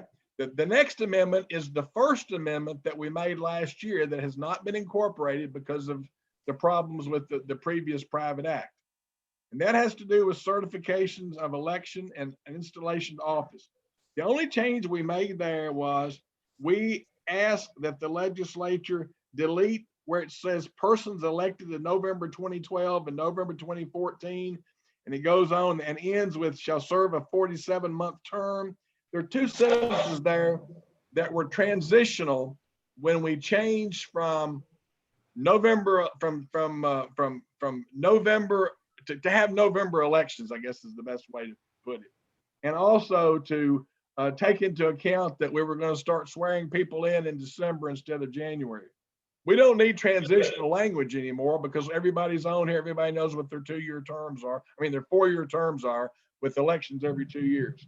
So that's a very minor change. The board's already voted to do that. We've never gotten it approved by the legislature. But do you have any questions about that? It's just taking out that transitional language. Anybody have a question? Okay, the next section is really simple. The heading of section 5 says city council to elect certain officers. And then it goes on to say the city council shall appoint these officers. And they're the same ones: city recorder, city treasurer, city attorney, and city judge. So we just said that rather than say elect, we should say appoint, because the text says appoint, just to make it consistent. Because there's a little bit of a difference between an election and an appointment. So that's a very minor change. I know nobody would have a problem with that, changing elect to appoint. The next change was also recommended last January or February by the city council. It is in section 8, and it also goes to this transitional language issue. it talks about what the mayor, the salary was going, the salary of the mayor was going to be back in 1999 and what the aldermen are going to make. And then it says beginning January 1st, 2011, and it's got the salaries as they currently exist. So that first sentence about what happened in 1999 is not necessary. And part of our amendment last time was to take that sentence out. Doesn't add anything to anything. This is an important section though, and I want us to look at this. It talks about the salaries, and then it says, beginning with the mayor elected in 2014 and with the alderman elected in 2016, the compensation of the mayor and alderman shall be established in the ordinance adopting the annual budget and capital program of the city. So it looks like the council gets to set the salary and the annual operating budget. But then the next sentence says, the salary of the mayor and alderman shall not be changed during the term of office. So that's a throwback to what was in your charter before this transition was made, to make it clear that you can't elect yourself to office and then raise your pay within that term. And I think everybody probably is on board with that, but you still, so even though it has to be put in the operating budget, those amounts have been set already for you. But you can do what we did several years ago and set them off in the future for a higher amount, where it is past the election of everybody that's currently on the board. It's awkward to do that. It's hard to do it because it takes several years, but that can be done. The other thing that can be done, I suppose, would be to change the salary in the charter now while we're there. So that might be something you want to think about before the meeting. If you want to get into the salary of the mayor and alderman, it would only apply after all of you are stand for election again. So it wouldn't be anything anytime soon if we made that change. So might not be necessary. That was a change made back a year ago. Next is on the next page, where it talks about city council meetings and talks about notice to be served by the chief of police or one of the deputy marshals. And we took out that one of the deputy marshals and just put in there or his or her designee, just to say that it doesn't have to be the chief of police. They can get an officer to deliver the notice to you as alderman. That's very non-controversial. I don't think we want to go out and hire deputy marshals to serve notice. So I don't think anybody have a problem with that. The next one is important. It is section 12, vacancies in the city council. Now, this is an issue that has come up previously, having to do with what do you do when there's a vacancy in the council and someone has to be appointed? Now, the council, as you know, the council would appoint that person. That would not change. What this makes clear is that, for example, if Mr. Smalling were to resign next week and we were to appoint his replacement would only serve until the next municipal election.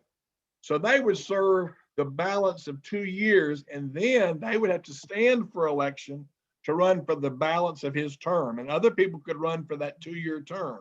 And then, of course, next time it would be 4 years. Previously, the charter did not make that clear, as most charters do. And the reason it didn't, just historically, so you know it wasn't intentional, the reason it did, you didn't used to have staggered terms. It used to be that everybody had the same term. Well, if everybody had the same term and you only had an election either 2 years, every 4 years, depending on the length of the term, it didn't make sense to have language about having an election midterm. But since the city has elections midterm, this makes sure that, I'll just give you the exact language.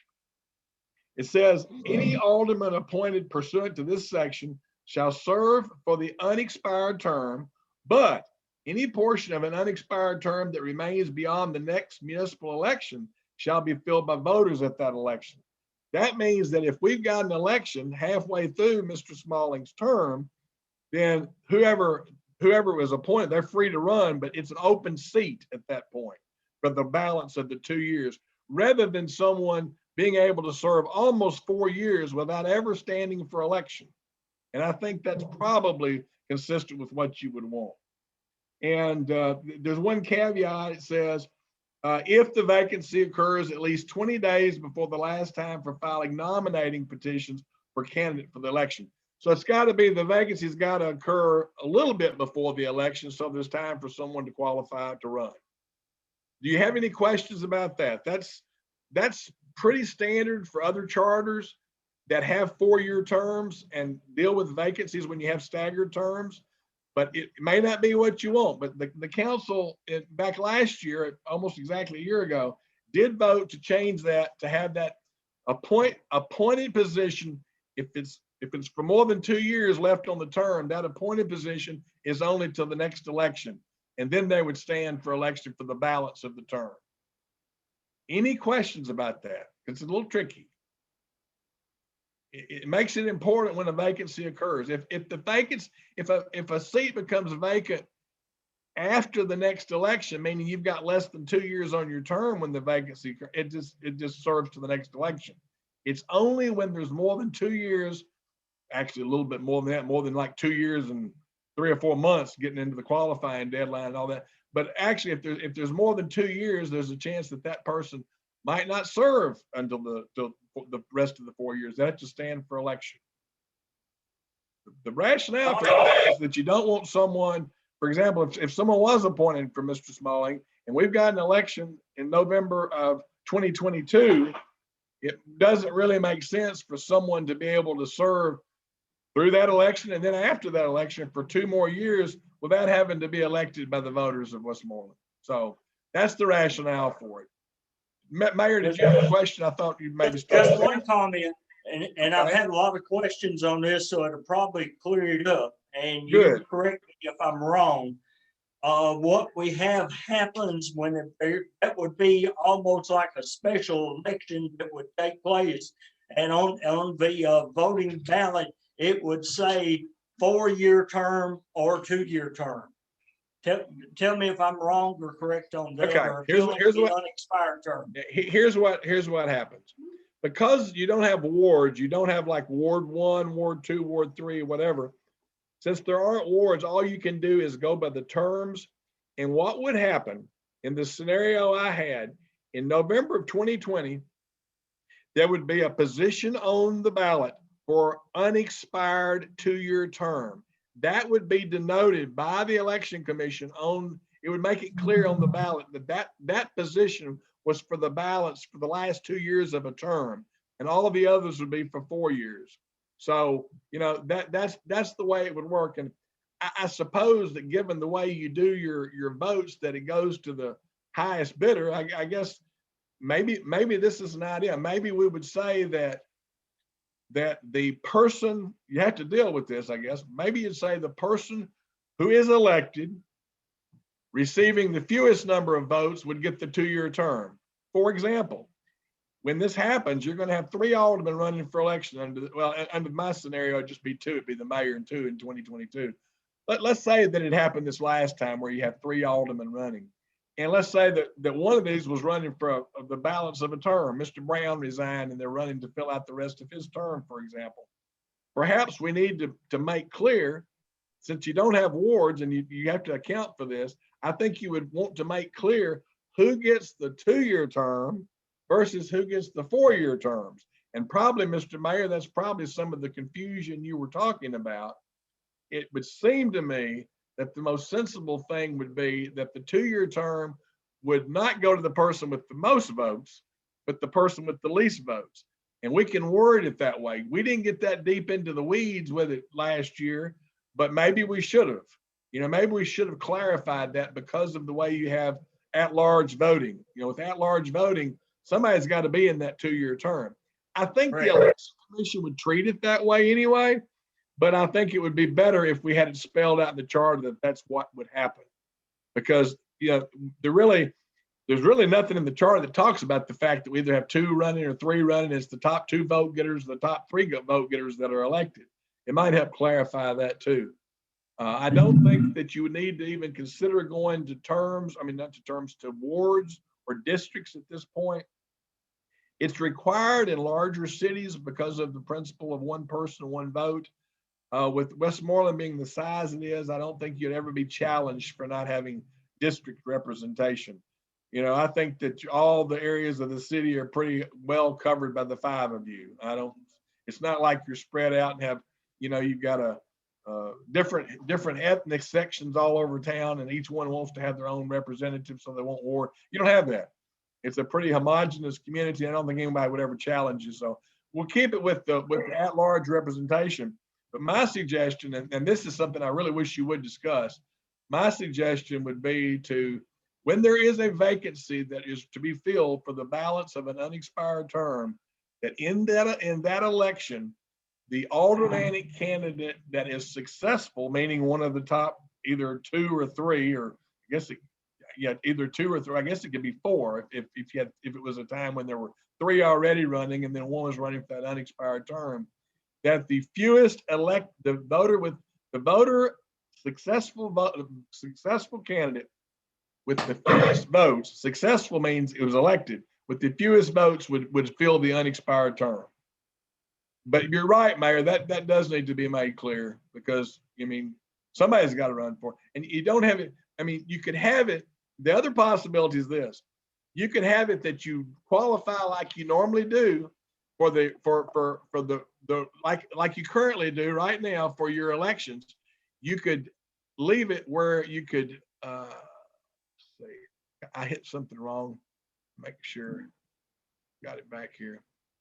What I was about to say is, you could also, the other way you could handle this is you could have a nominating petition that was only for the 2-year term, for the unexpired term. That might be a better way, but I'd like for y'all to discuss that to sort of decide, how you want to deal with it. That was what I had contemplating. It would be on the ballot is a 2-year or a 2-year unexpired term or a 4-year term. So I'm glad I asked the question and got it out there. Yeah, no, I think it's a great question. And probably the simplest thing, Mayor, is to sort of leave it the way it is with respect to either the top 2 vote getters or the top 3 vote getters are going to be elected to the 4-year terms that are on the ballot, and maybe specify that position to fill the unexpired term will be so noted and will be a separate category for nominating petitions. That way, you could, if you wanted to just run for the 2-year term, you could. And I know there are lots of times where, for various reasons, people might be willing to run for a 2-year term that don't want to run for a 4-year term.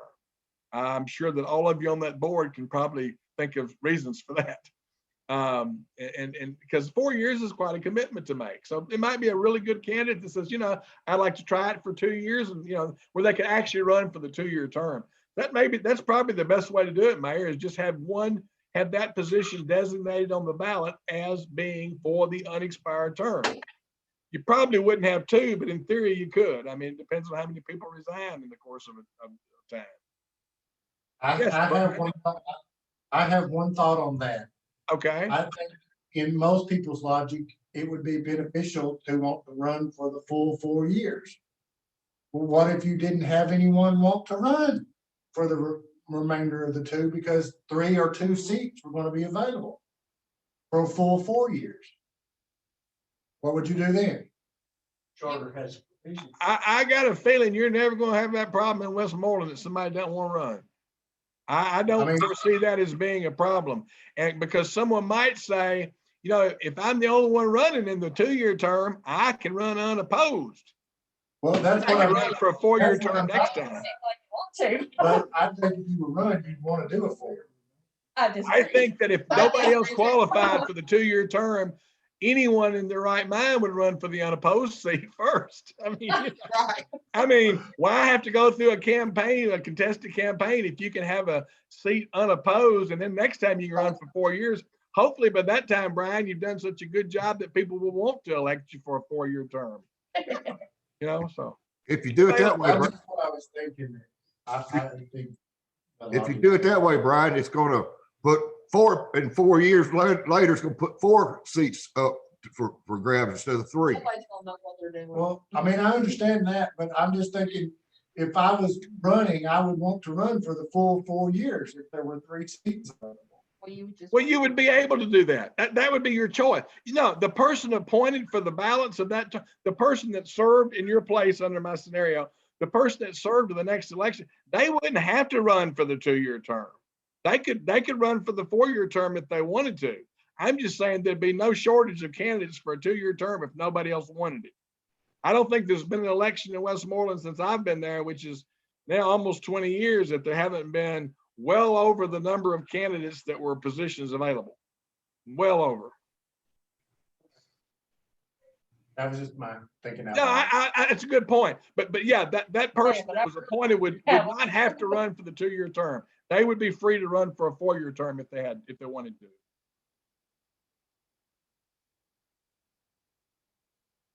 So it's one way or the other. It's either the lowest successful vote getter does the 2-year term, or you run specifically for the 2-year term.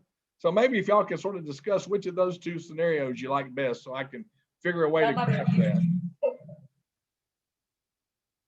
If there's 3 official spots open.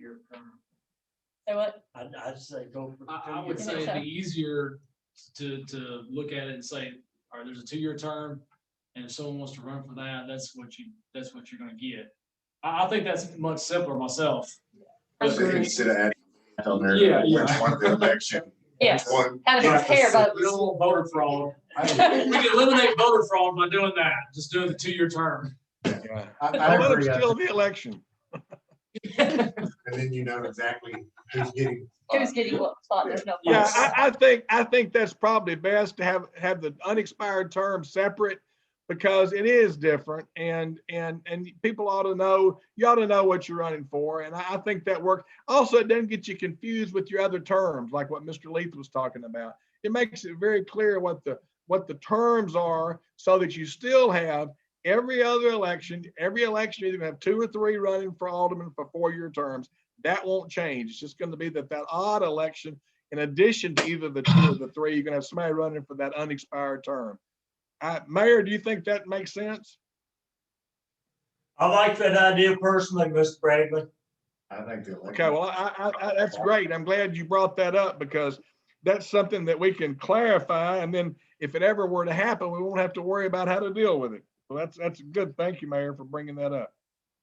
All right, we've covered that one pretty well, and we're gonna go with unexpired term as a separate category. Okay, and I'll talk to the election commissioner about to Lori Ashley's office too about that, and ask how they want to best do that. Okay, the next change that was voted on last year has to do with what's in the charter as mayor pro tem, or mayor pro tempore. Well, I don't think we've ever had a mayor pro tempore in Westmoreland. We've had a lot of vice mayors, and the suggestion is that we change that from mayor pro tempore to vice mayor. That's the first change. And I think that that's something that probably everyone would be okay with. The second thing, which goes back to the fact that when the charter first began, everybody served the same length of terms. There were not staggered terms. So you had a situation where technically when you elected someone as a vice mayor, it looked like they were going to serve their whole, if it was right after election, it looked that they were going to serve 4 years as vice mayor, even though you had an intervening election, which nobody does it that way. But that's the way the charter was, because there was never a change made to take into account when you went to staggered terms. That probably made more sense to do the vice mayor after every election. So here's the language that the board voted on last year, so you can hear this and you can ask questions about it then. Vice mayor, at the first meeting after each city election, after the installation of council members, the alderman will elect 1 member to be vice mayor to act in the absence, inability, or failure on the part of the mayor to act. Such member shall act during any temporary absence or inability of the mayor, and whenever a vacancy occurs in the office of mayor, the vice mayor shall become mayor. You know, we had that happen a few years ago when Cynthia Templeton became mayor after Ricky Woodard died. So we've experienced that. In the event a vice mayor becomes mayor pursuant to this section, any portion of an unexpired term that remains beyond the next municipal election shall be filled by the voters at that election, if the vacancy occurs at least 20 days before the latest time for filing nominating petitions for candidate in that election. When a vice mayor becomes mayor, A new vice mayor will be elected at the next regular meeting, and the resulting vacancy on the city council will be filled as set forth herein. So back to my scenario that we had earlier. If, for example, Brian had been elected vice mayor, and then let's say in a year, Brian, something happens and Brian becomes mayor, well, the balance of his seat would still have over 2 years left on it. And that could be on the next municipal election, just like what we talked about earlier. And also, if Brian were to become mayor that way, then his seat would be filled. And that person would be in the same thing we talked about a while ago. It depends on how much time's left in the term. If it's more than 2 years, then they stand for election on the next ballot. If it's less than 2 years, then they would serve out the term. So it makes it consistent with what we've done about vacancies, but it's also made it clear that there will be an election for vice mayor after each regular election once the council's sworn in. That's one of the first things you do, because you want to be certain to have a vice mayor at all times, because you never know if something's going to happen to the mayor. Now, we're hoping nothing happens to the mayor, but if something does, we want to always be in a position to have a vice mayor to serve. Any questions about that? One comment, John, the change was made on it where the previous wording said the city council, that has been changed to state so that it is known that just the aldermen vote for the vice mayor. Yes, that's correct. Yes. And the thinking being that the mayor wouldn't be voting for his successor, because the idea is the mayor's not going to be here. So it's somebody that the council wants to work with. Yeah, you're right, Mayor. That's correct. We would have that makes it very clear that it is the city council members that are there. The alderman will elect one member to be vice mayor, not the council, and not the governing body, let's say, but the alderman. Questions about that? I mean, unless you think it's right to have the vice mayor elected for a 4-year term, and if you were in the wrong cycle, you could never be vice mayor. I don't think anybody would take that position. It's certainly not what we've done in the past, even though the charter would have seemed to require it. I think that this is a good change, John. Thank you. I think that, I know we had a situation a few years ago, Mayor, where you were very cooperative, and technically you could have kept a vice mayor under the exact word of the statute, but because we'd always done it that way and it seemed to be the right way to do it, we had another election for vice mayor, and I remember that well. And now we're making this in the charter where it's not something that somebody has to be asked to do. It's just automatic. And so, if there are any other questions on this deal about the vice mayor? Oh, and I assume, is it okay with everyone to change from mayor pro tempore to vice mayor? Yes. Yes. Okay. Right. All right. Everybody's okay with that. I mean, if we said Can't see Mayor me. pro tempore Smalling, he might not know what to do. Okay. The next one is a real simple one. It's in Article 6, Section 3, talking about the city recorder. And it talks about keeping the books of the water and electric department. Well, we don't have a water and electric department. We have a water and sewer department. So we're changing the word electric to sewer. That's a pretty simple change. C16 at the very bottom. Article 6, Section 3, under recorder to be financial officer, about 4 lines down, it said keeping the books of the water and electric department. That's going to change to water and sewer department. We're doing it anyway. It's just to make the charter comport to what we're doing. All right. Another similar one is in Article 6, Section 8.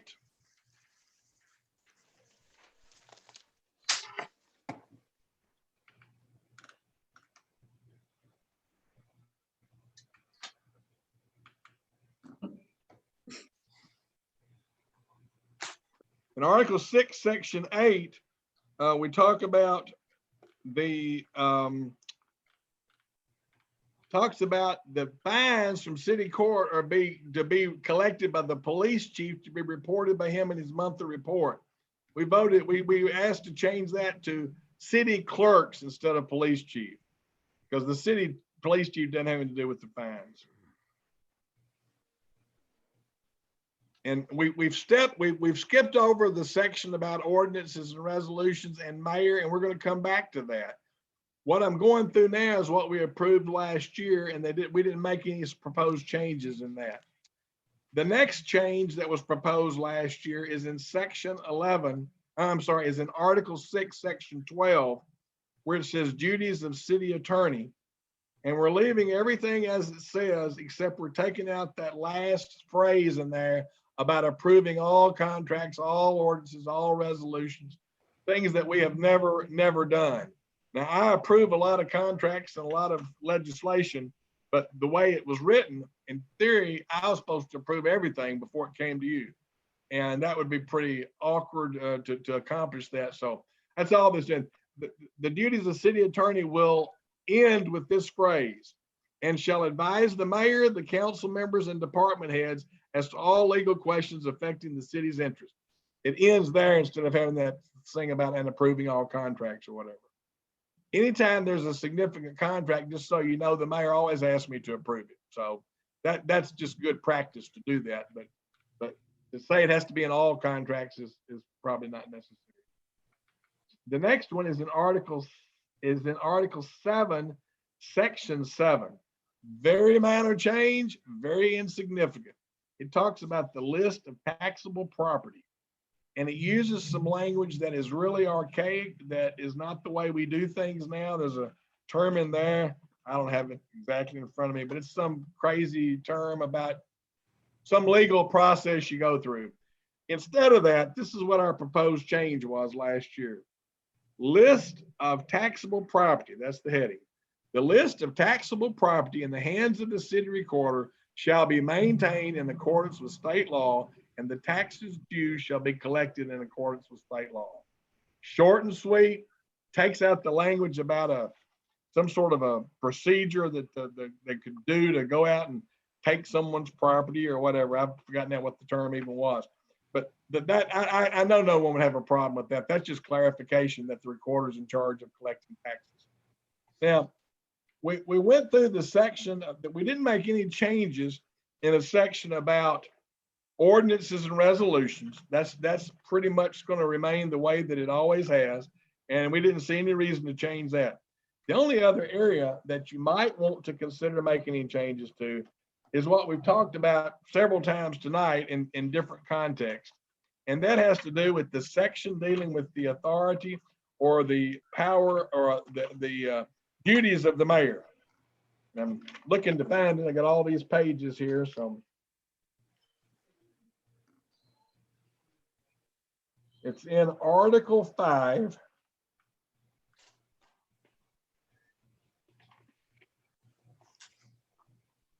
Right after the section on ordinances and resolutions. Article 5 has duties of the mayor. Now, I'm going to talk a little bit about one of them that has come up tonight. And we did not, these are changes we did not recommend last year, council. So for the two new ones, this is fresh ground here. We did not do anything here. And of course, the ones that were here before know that we did not change this. This issue keeps coming up about hiring and firing and whatever. Well, the charter says shall make temporary appointments subject to the confirmation of the city council of any officer or department head in case of sickness, absence, or temporary disability. All right, now think about what this says. It says the mayor can appoint an attorney, a city recorder, or a city judge temporarily without your approval until it came back to you for you to approve it. In the meantime, they would serve. But with the interpretation we've been talking about, the mayor could do this with the department head. He could hire the chief of police. He couldn't hire an officer. Now, I want you to think about how much sense that makes or doesn't make.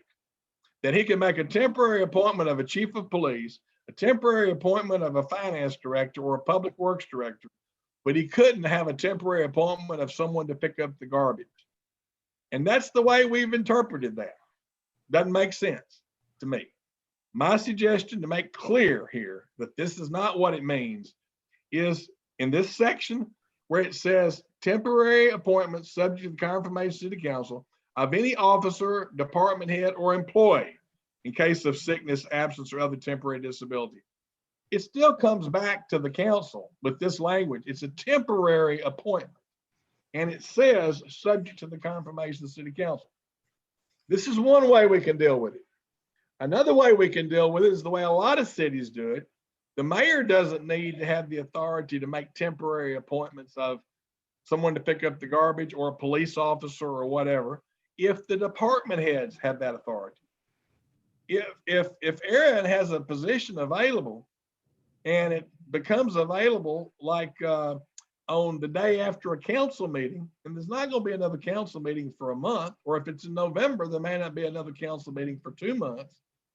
He currently, as I understand what I've been told about the policies and procedures manual, he doesn't have the authority to make a temporary appointment, and neither does the mayor till the board meets again.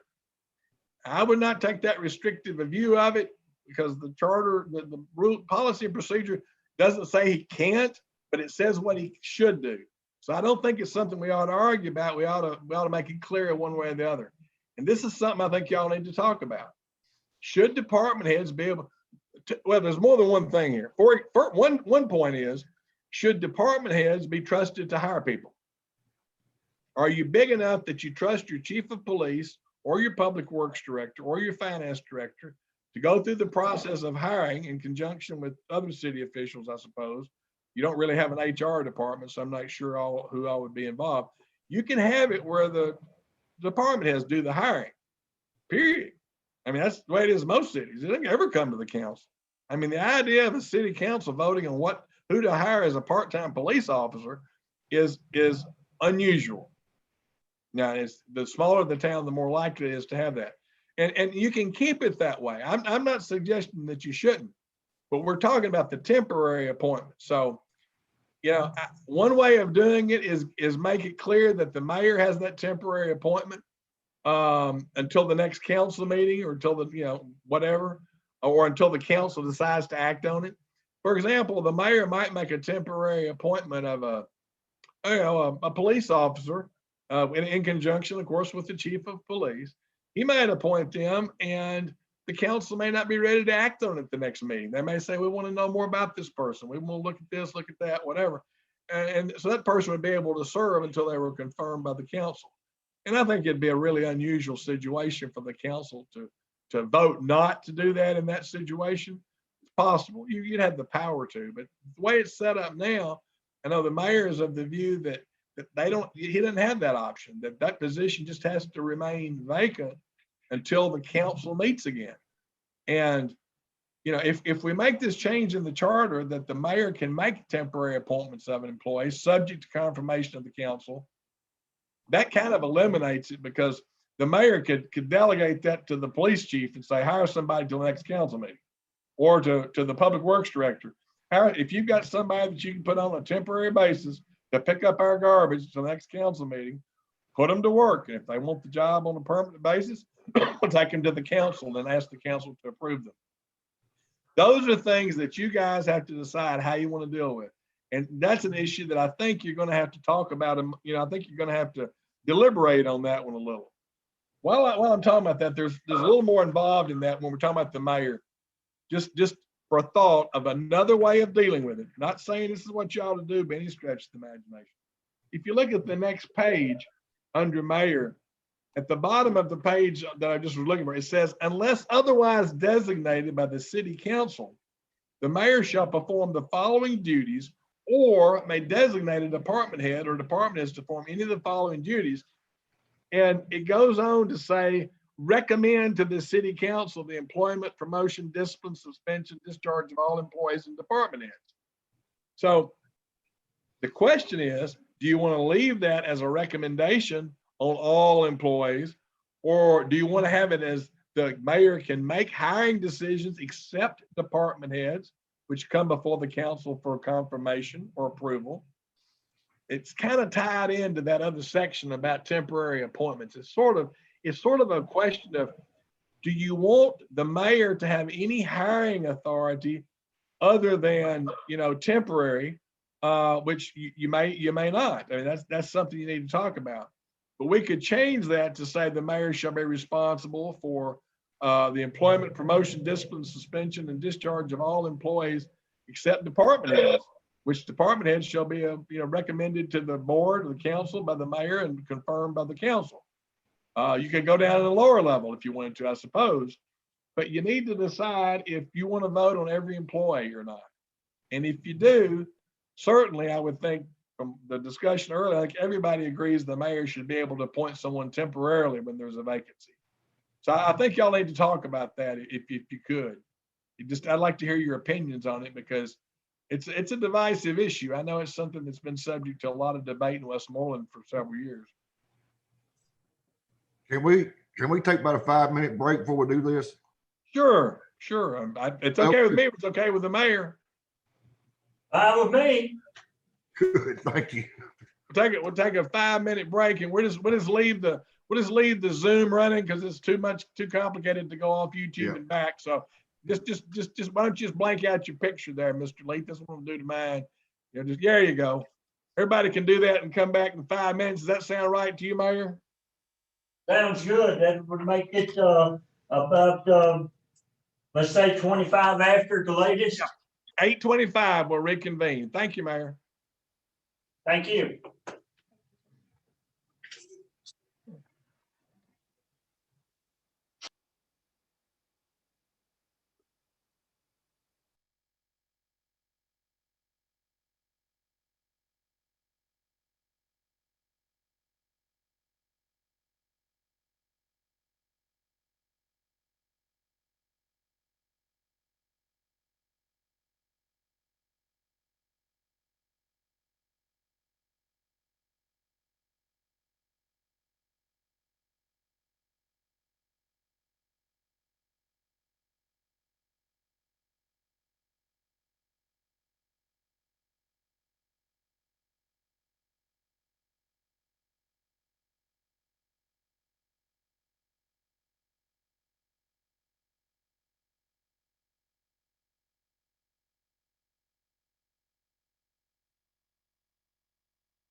one. Everybody's back there. We're ready to go in the council chamber.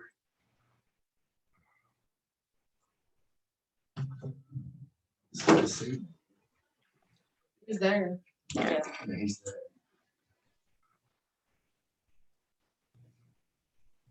Everybody's there, Mayor. Yep, everybody, I'm here.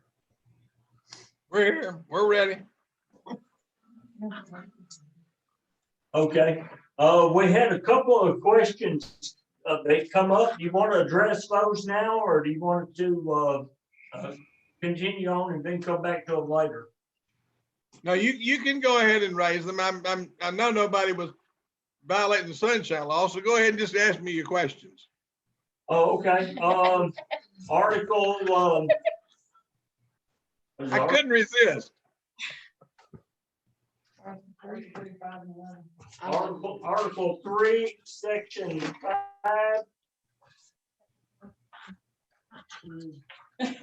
Section 5 and section 11, you kind of touched on that. One place, let's see how it says.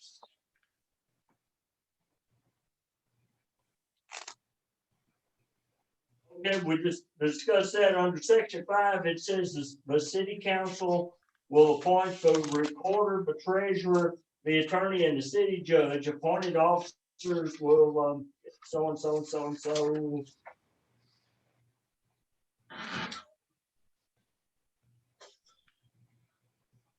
Yeah, I think the question was that it said the city council there, but in another area it said the mayor. So we just wanted to make sure that was acceptable. I think it was section 11 where it says the mayor would only vote in the event of the tie. So Except in the election of, except in the event of a tie. Oh, No. okay. that's not what we're talking about. Okay. Do you vote for elected officials or do you not? One section says we do, one other section says you get to with us.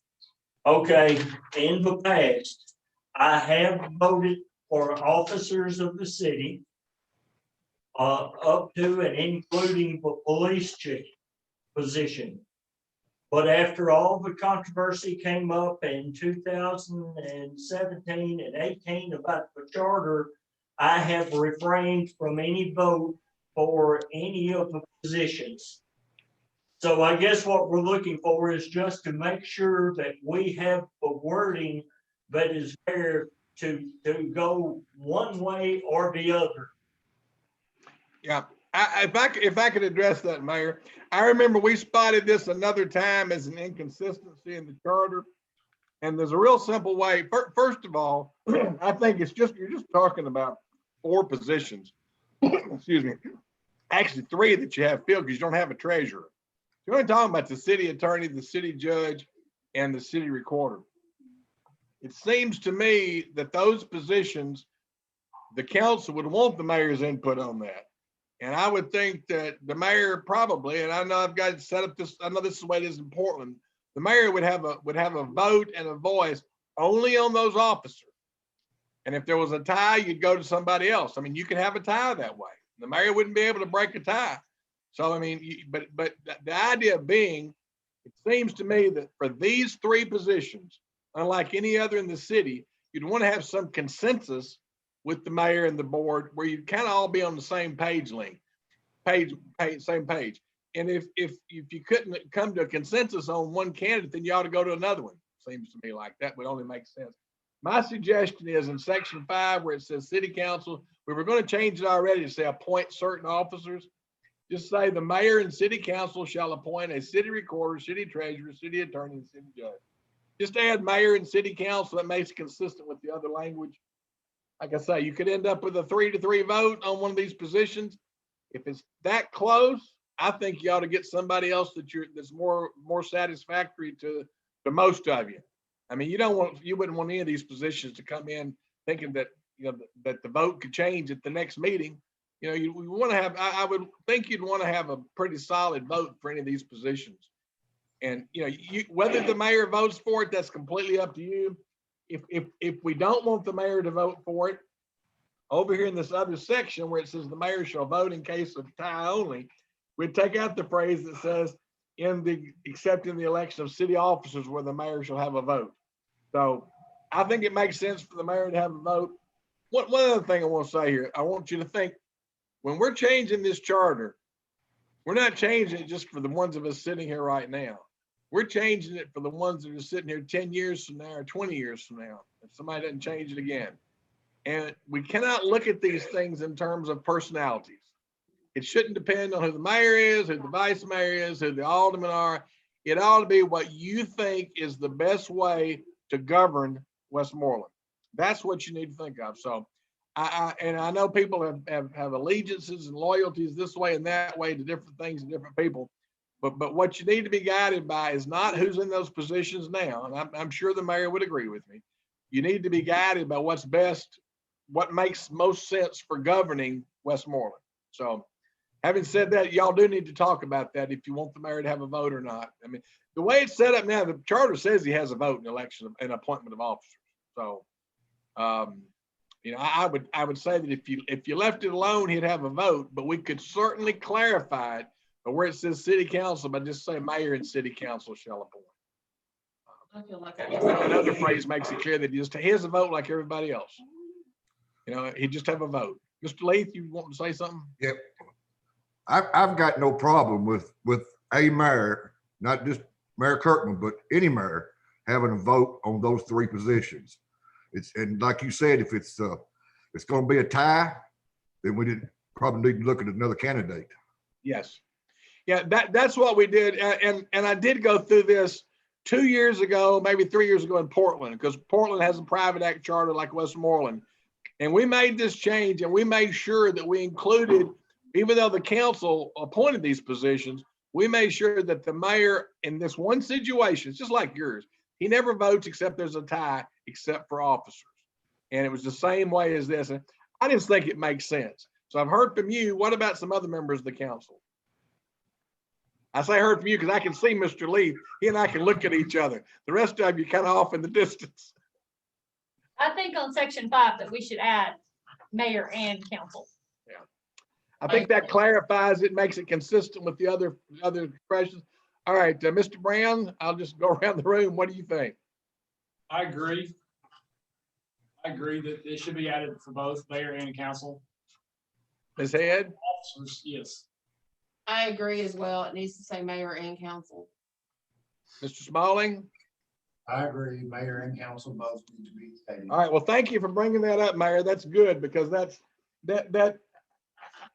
leaving it alone, in my opinion, you'd have a vote, but this makes it much clearer. It makes it more consistent. And that's what we're trying to accomplish with this charter, with these charter changes. Okay, Mayor, what's the second question? That was both of them. Oh, okay. Well, good. 2 birds with 1 stone. All right, now, what I ask you to talk about is this idea about temporary hiring, permanent hiring. Who's going to hire? Now, what your charter has now, your charter now has language with respect to the mayor that says, one of the phrases it says the council, this is in the charter right now, the council, it's talking about hiring employees, that the council may accept the recommendations of the mayor or take other action in accordance with personnel policies and procedures, if any, adopted by the city. Well, you have adopted some personnel policies and procedures.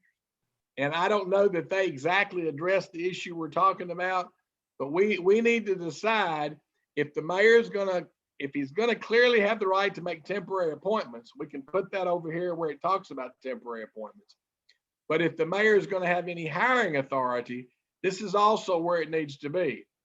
Now, you could make it a little broader and leave it up to your rules and regulations, but I think something as important as actual hiring, I think you need to decide whether the mayor can hire or hire subject to council approval. And y'all all will have your own opinion about this. I think that certainly for department heads, that the council ought to be involved in the appointment of department heads. That's how it is most of the cities I'm familiar with. But lower level employees, I mean, you hire department heads so they can find the right people to work for them. and they ought to be able to hire them. And that's something that I think all of us have sort of struggled with. I mean, we have a meeting where, here they add, 3 items to the agenda, 3 part-time police officers. And you have to, vote on that and pass it and say, yeah, we're going to hire them. And I'm just not sure that's the best way to go about hiring some of these positions. If you hire qualified people to be your department heads, there ought to be, to me at least, there ought to be some certain amount of trust that they will make good hiring decisions and, maybe report to the board the hiring and let report. Yes, Mr. Brown. I didn't mean, I'm not cutting you off. I just want to say something that's kind of been on my mind about this.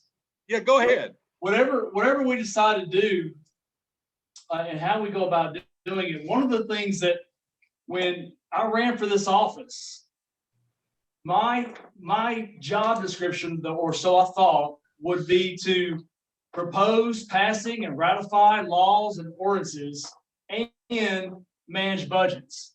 Yes. But it seems like a lot of our time is spent managing something that I would do if I was a store clerk, and I'm not putting that lightly, but I'm saying that the position I'm in, I feel like we're all this energy is going to hiring and firing personnel. Right.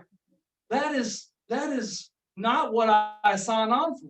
That's not what I wanted to do when I took this office. So whatever we decide to do, I would like to maneuver it such that I feel like I can get back to basics, that we can get back to the stuff that's that is very vital that other people can do, because that's what they hired. That's what we were elected to do.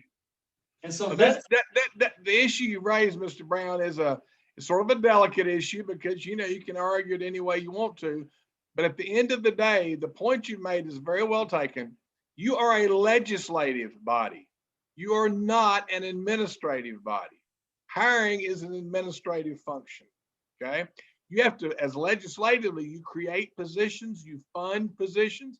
And I would think with your higher level positions, I think it makes sense for y'all to be involved in the appointment of a chief of police or a public works director. I think that's appropriate.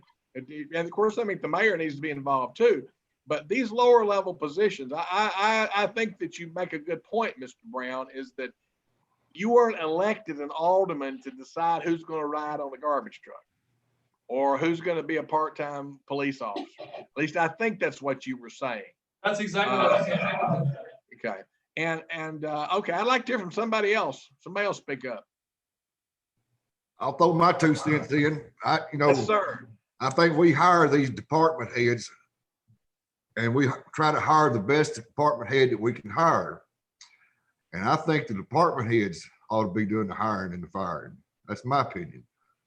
And if you got a department head that's not doing his job, you get a different department head. Then we deal with him. Yeah. I think that makes more sense. Mayor, what do you think about it, Mayor? I brought that up before in the past. I'm perfectly all right with the department heads doing the hiring. And of course, no matter what we do in this charter, folks, the charter says the mayor is the chief executive officer of the city. The mayor is the supervisor on a day-to-day basis of those department heads.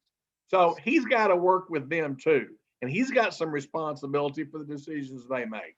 Okay. And vice versa. So you've got a lot of accountability here without the council having to go down in the weeds and decide who's riding the garbage truck.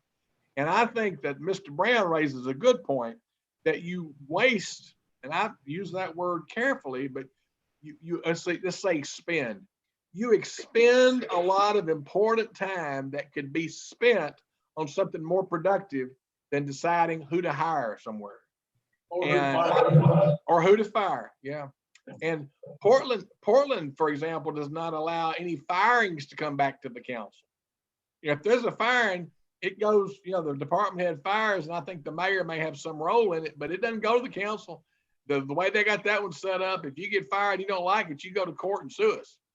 Try to prove that were fired wrongly, which of course rarely does that happen. So And, You and, can put that in here.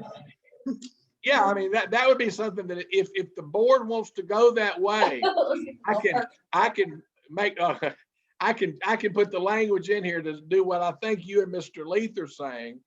But I would like to also hear from Mr. Smalling and Ms. Head and I'd like to hear from all of you. I think it should be, the supervisor should be able to hire and fire in conjunction with cooperation with the mayor. That way they have a dialogue in it, and it might save some controversy later on. Yeah, and then from an accountability point of view, if I'm an alderman there, I'm gonna like that because that makes the mayor accountable and the department heads accountable. And quite frankly, Mr. Brown shouldn't be accountable for who's on the garbage truck. I mean, we can judge him for a lot of things, but not that. He shouldn't have to make those kinds of decisions, in my opinion. Anybody else, somebody else on the board that hadn't spoken? I feel the same way. I think the mayor, the department head, but they need to communicate with each other in the decisions. Okay. Ms. Wilkinson? I want to discuss the whole, like we're saying that they could sue us. You said, I think it said Portland. If they don't like that they're fired, they sue the city. Is that the route we want to take, or do we want to give them a step of they can appeal it to the mayor? And if the mayor still says, no, you were fired rightfully, that they can appeal it to us, or do we want to totally wash our hands of it? That's a very important question for the council to address. And, you know, it may be, that's one of those things, that kind of detail, we might ought to handle that in the policies and procedures manual, because the charter gives the council some leeway there with the policy. And we could handle that kind of decision about employees having appeal rights or whatever. We can handle that in the policy and procedure manual. I don't really think that needs to be in the charter. Okay. But it's I was important. just wanting to bring it up. No, I agree. It's an important thing to make a decision about.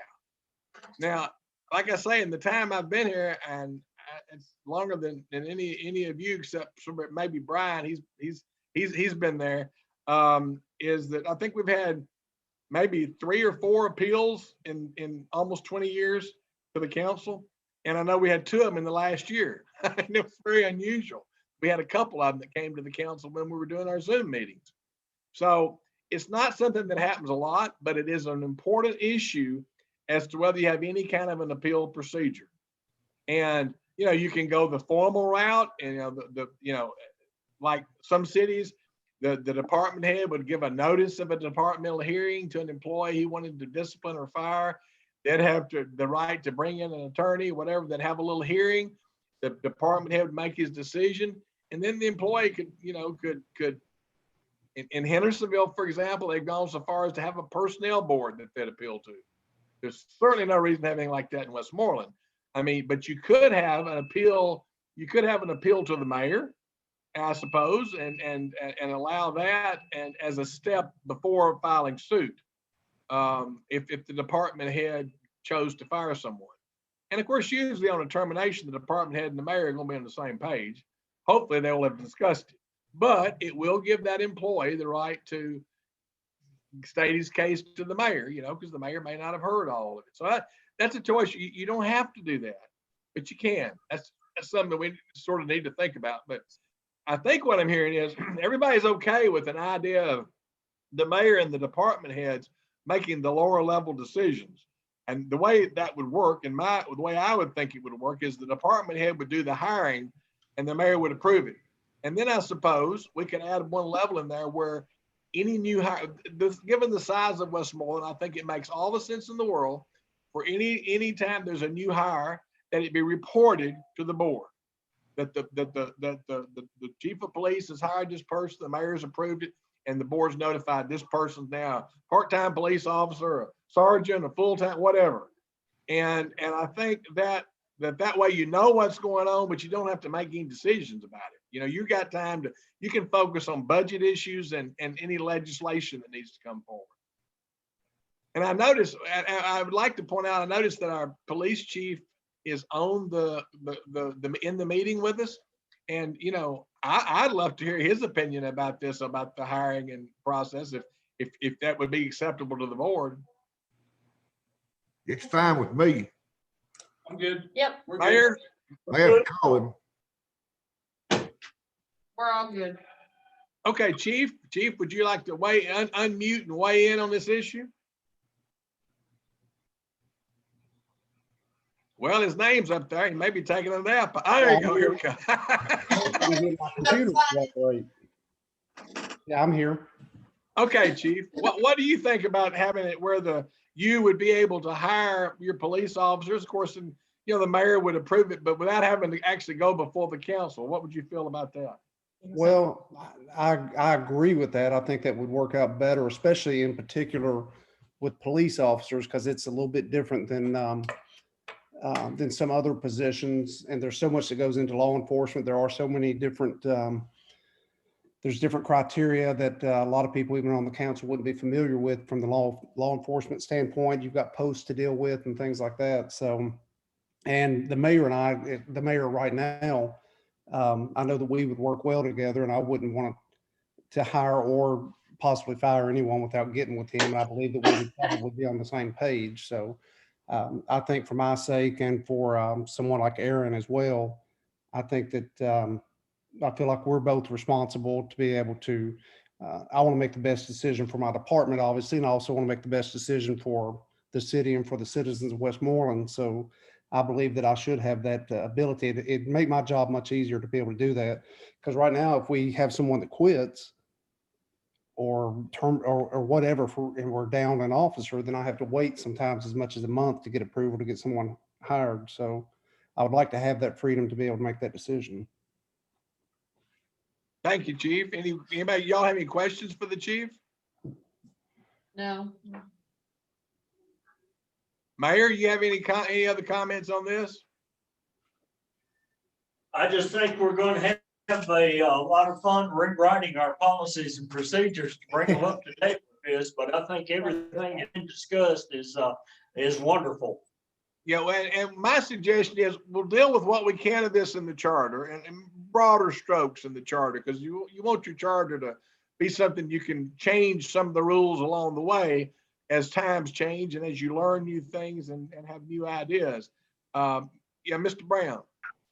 Yeah, going back to, so I think we're all in agreement with what happens under the department heads, but let's bring up just briefly the department heads themselves. And what role does the mayor have? Well, I mean, I know what role the mayor has currently, but I know we mentioned officers, but did that also include department heads that the mayor would actually have a vote? No.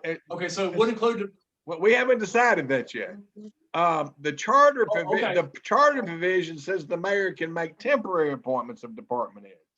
So we've established that he can make a temporary appointment, subject to the approval of the council.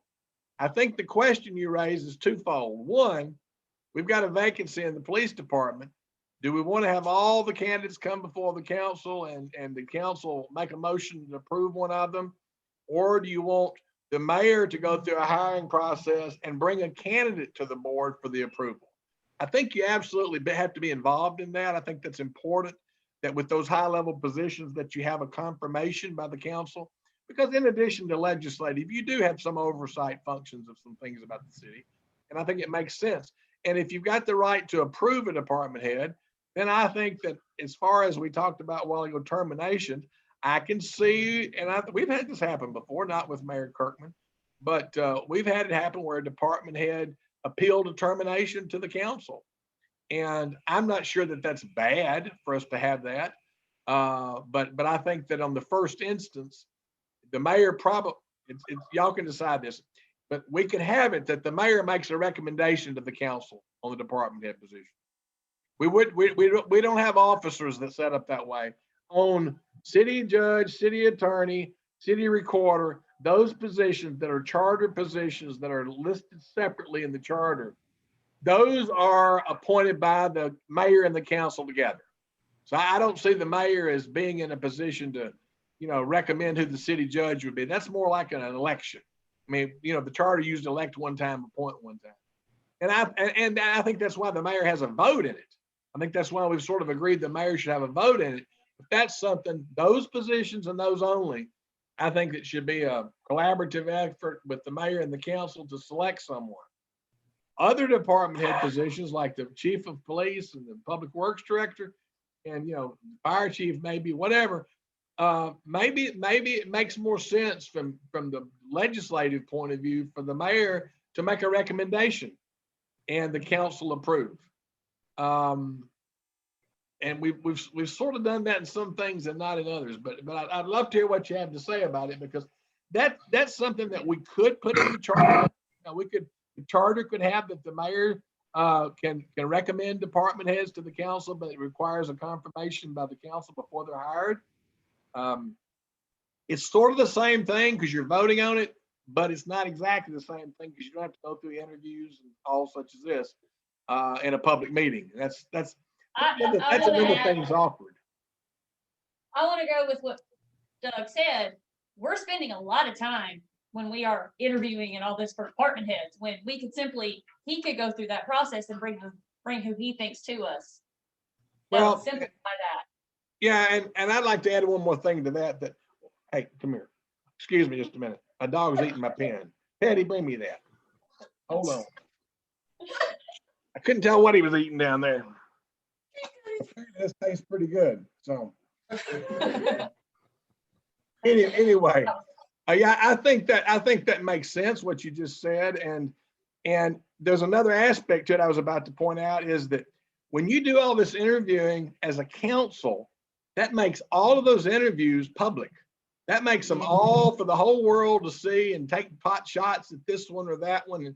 And open meetings are wonderful, and it's fine for meetings to be open, but hiring decisions are kind of complicated when they're done in open meetings. It's smoother, based on my experience at least, it's smoother if the hiring process can come, more privately. It's not that it's in secret, but you can have a much more frank discussion with someone about being the police chief or the public works director or whatever, interviewing them one-on-one than you can in a council meeting.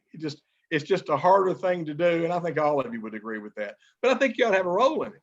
And if the mayor comes up with a good candidate, then I would assume you would approve them. So that's sort of how I kind of suggest you go with that, if that's the will of the board. Like I say, you can do it the way you continue the way you have if you want to.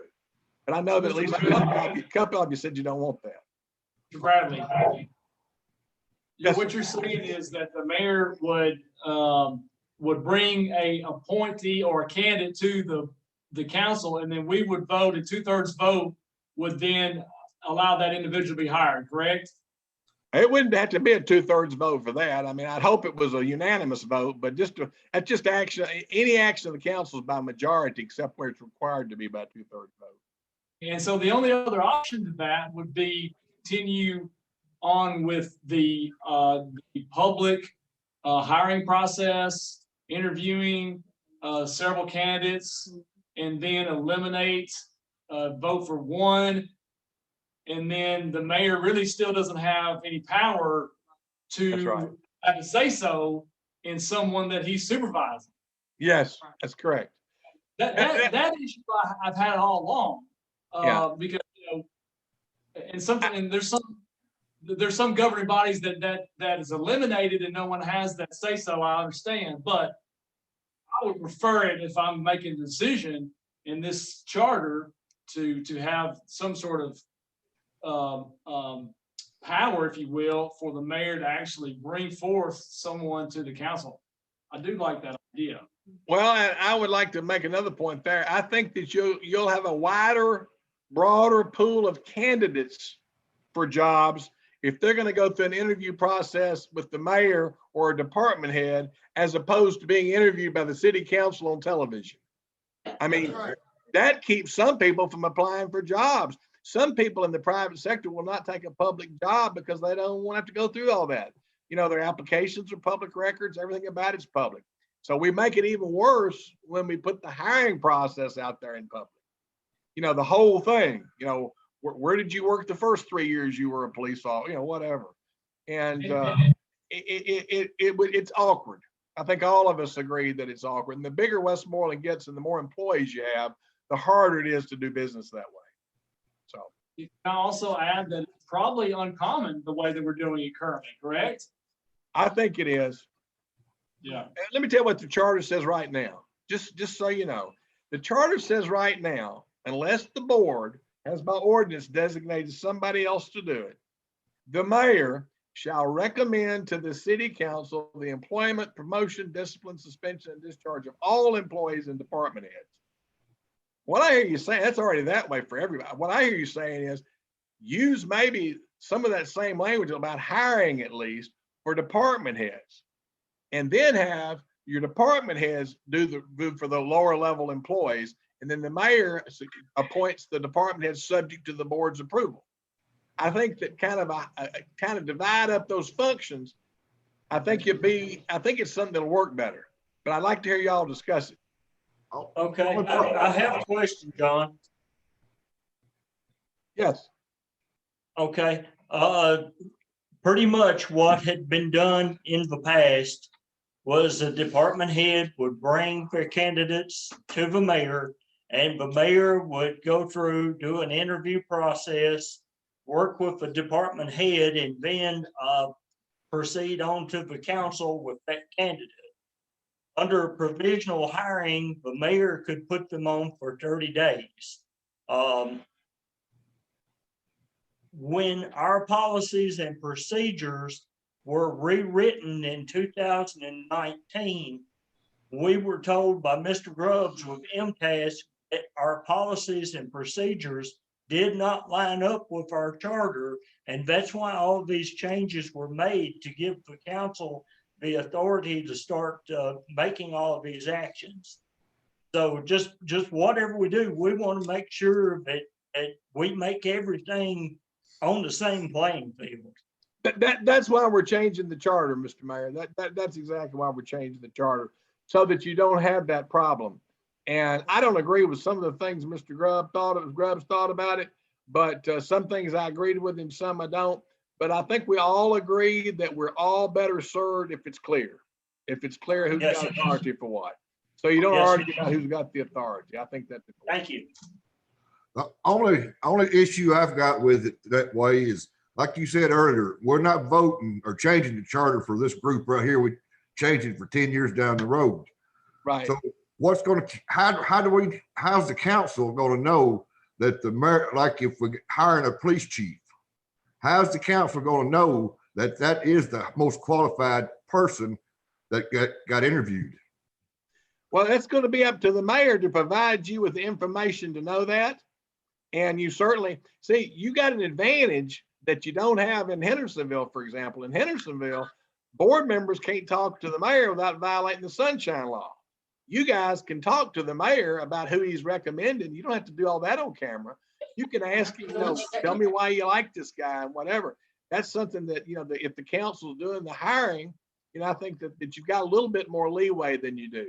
I mean, I may, it's getting late and I may be stepping a little far out on this. I want to be careful what I say about the Sunshine Law, but I'm just saying that there are several things that with your charter, you can discuss with the mayor because he doesn't have a vote. And it seems to me that on this department head thing, if y'all are confirming him, the mayor wouldn't have a vote on that either. Y'all would be the ones voting. So, but to answer your question, the information would need to come from the mayor. He would need to send you, and typically what he might do, he might send you the resumes of the top 3 candidates and say, I chose this one because of, in the interview, this, and this. And the mayor, when the mayor is presenting a department head to the council, I'm assuming that the mayor is going to tell the council, this is why I want to hire this person. This person has done this, and this, and I think they'd be a great fit for Westmoreland. So you need to get the information, because if you don't have the information, if I'm you and I don't have the information I need, I'm not going to vote to confirm anybody. I'm going to say, give me the information on this candidate, and then I'll make a decision. So I don't see that as a problem, but that's where it would come from. Okay. That you could have those discussions. And if you ever get to the point where you have an HR director or something like that, then there'd be somebody else that'd be involved in the hiring process that could explain to you the strengths and weaknesses of the candidate. Right now, you just sort of you're not able to do that now, so kind of have to rely on the mayor, but I think that the mayor would certainly want to tell you all the reasons for his hiring decisions on the department head. I mean, because he wants your vote. He wants you to confirm them. Okay. Very similar to how the President of the United States picks all the nice, Has to be. their cabinet, so it's very similar. That's what I think our policies should, like, could state how that process is transparent about, bringing forth applicants. Yeah, we could even have that the mayor recommends hiring of department heads, and we could have other hiring of other city employees could be determined in accordance with the city's policies and procedure manual. I mean, we could set out all of it in there, but the department heads being the ones that would become what would sort of be considered like an appointing authority. The department heads would be the ones appointing those below them, subject to those rules. So, you wouldn't want to get into that kind of detail in your charter, but your rules could handle that. As I understand it, let me just sort of recap. There is a sentiment that you would like for your department heads to be able to hire without council approval. That if the department heads want to hire somebody and have the mayor's approval, that's sufficient. And we're going to make the charter where that's sufficient. And we would expect the mayor to report that to you and report you new hires. That only makes sense that there be good communication. We're also going to have it with respect to department heads that the mayor makes recommendations to the council, that the mayor would go through the hiring process and bring candidates to the council for department heads. And lower level employees would be disciplined by their department heads or supervised by the department heads. And the department heads, of course, would work in conjunction with the mayor as the CEO of the city. So my suggestion is let me sort of put that together in this mayor's section. I mean, I think everything else we've got an agreement on. I mean, everything else is easy, I think. I don't think there's any disagreement or even really any problem at all with the other provisions in the charter. But what I want you to do is before we vote on it at the next meeting, you can look closely at the section. I'm gonna write up a little section that I'm hoping to capture what we've said here about the role of the mayor and the role of the department heads. That'll be in there, so be sure to look at that. And I'll have all these other changes, and you may see something else that needs to be changed. But Mr. Smalling, is there something else you have that you want to change in the charter before we leave the subject? I wanted to talk about, you talked about discipline and reprimanding. That was another one of my major concerns that we haven't talked about. I think we sort of did. I think what we said was the department heads will be responsible for that. Yeah. Well, With conjunction with the mayor. what about the mayor's authority to reprimand a department head? The mayor is going to be responsible for those department heads. He's going to, I mean, we're giving the mayor the department heads, and the department heads are getting the other employees. But Okay. you've got some input on the department heads because you're going to be confirming their appointment. So in my world, it might make sense. If you confirm them, it might make sense that if they wanted to bring some problem with the mayor to the council, that they could. And if the mayor wants to fire them, maybe they could bring that to the council. Only department heads, not other employees. Other employees, the mayor would probably be the last step. Okay, well, I just wanted to make it clear. And quite frankly, the mayor, not this mayor, not any mayor, but I mean, the mayor's position in general should not be getting down in the public works department and deciding who needs to be disciplined there. That's something the public works director should be able to take care of. And like Mr. Lee said earlier, if your public works director can't do it or your police chief can't do it, you get a different one. I mean, that's the thing that the council can in conjunction with the mayor can make those decisions like that. That's a tricky one. I'm gonna have to give some thought to that one about. I mean, hiring the department heads is pretty straightforward. Firing them's different.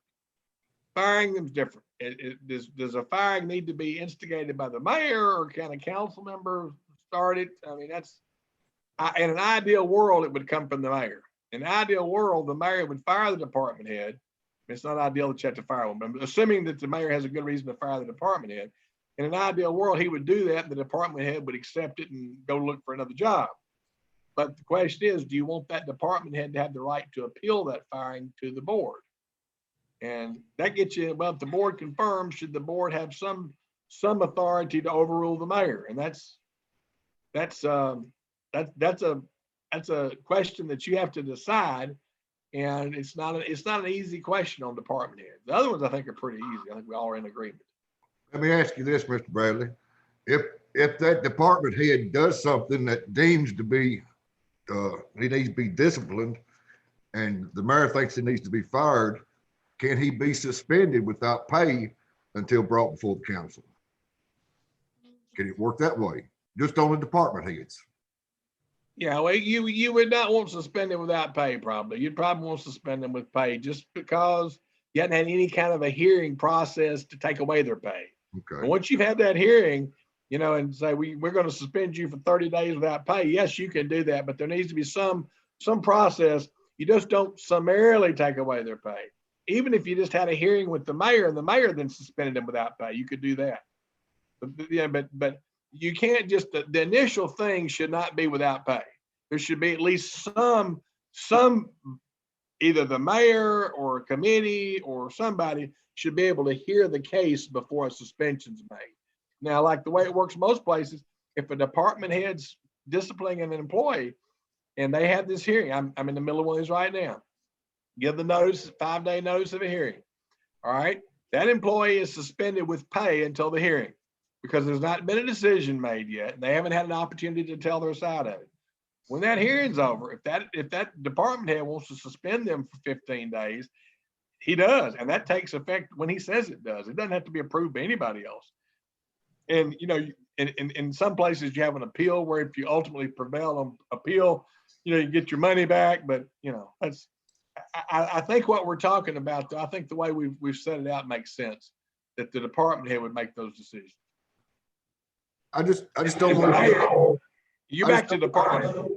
You're saying if the department head acts wrongly, should the mayor bring that to the council for a termination? Or should the mayor be able to terminate? I think that's an important question for y'all to think. Yes. Do you want to be considering the mayor's termination of somebody?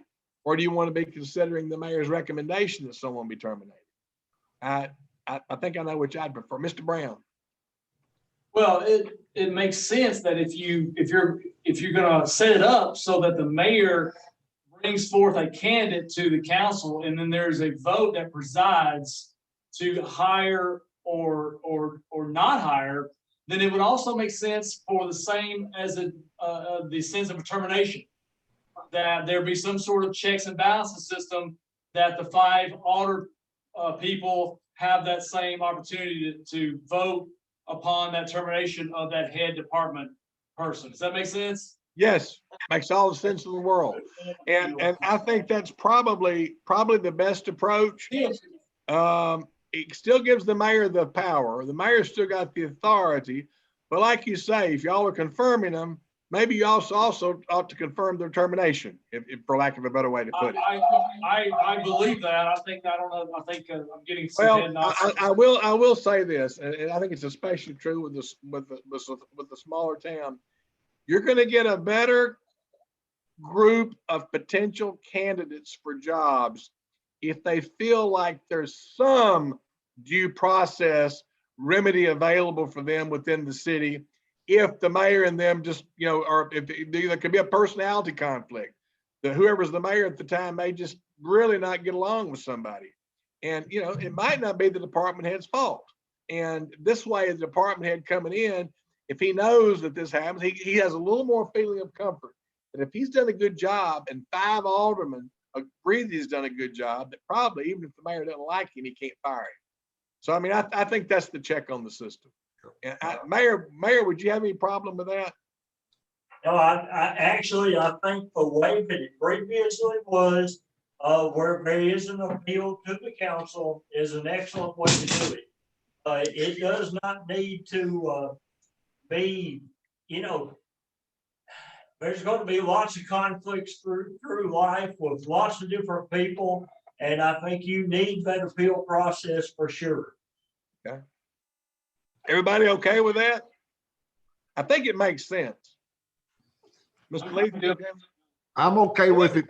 The mayor Yeah, making well, let me- recommendations on it, yes. Yeah, let me work on that, and because this is, I didn't know this was a part of the reason I can't just throw something in front of you. I wanted you to have this discussion, and Mr. Smalling had talked to me earlier, and I sort of felt like I knew which direction he wanted to go, but I hadn't heard or talked to anybody else. So this has been very productive tonight, because I think that we've had some confusion about who can do what, who should do what. And I think that this has helped clarify it for the current board, the current mayor, and that's always good to have clarification.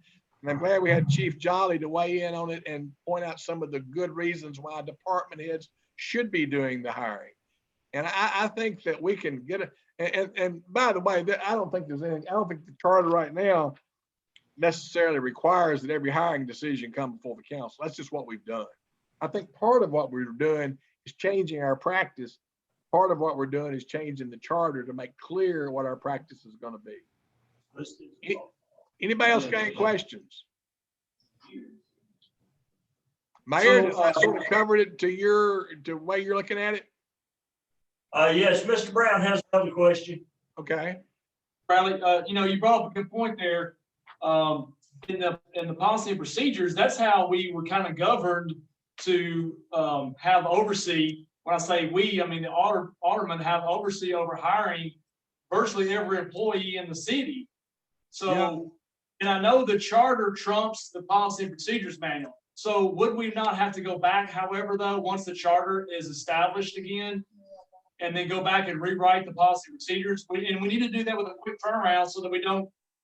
Yeah, get that. I agree. I think that needs to be done. That needs to be done now. That's not dependent on the charter. That's to make consistent what y'all talked about you want tonight. So I'm going to concentrate on the charter.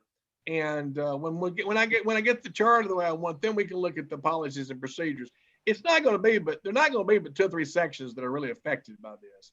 It's Right. the ultimate decision making is the part that needs to change. And I think Mr. Grubbs felt like it had to be that way because the charter was kind of squishy on it, as far as who had what authority.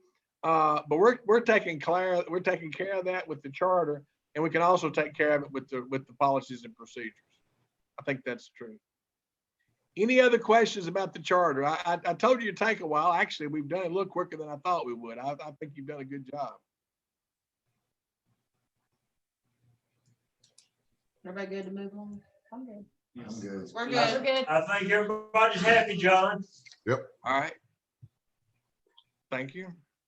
Okay, thank you for your time. It's 15 minutes after 9. Do you want to proceed with other items on the agenda or call it an evening after all that hard work?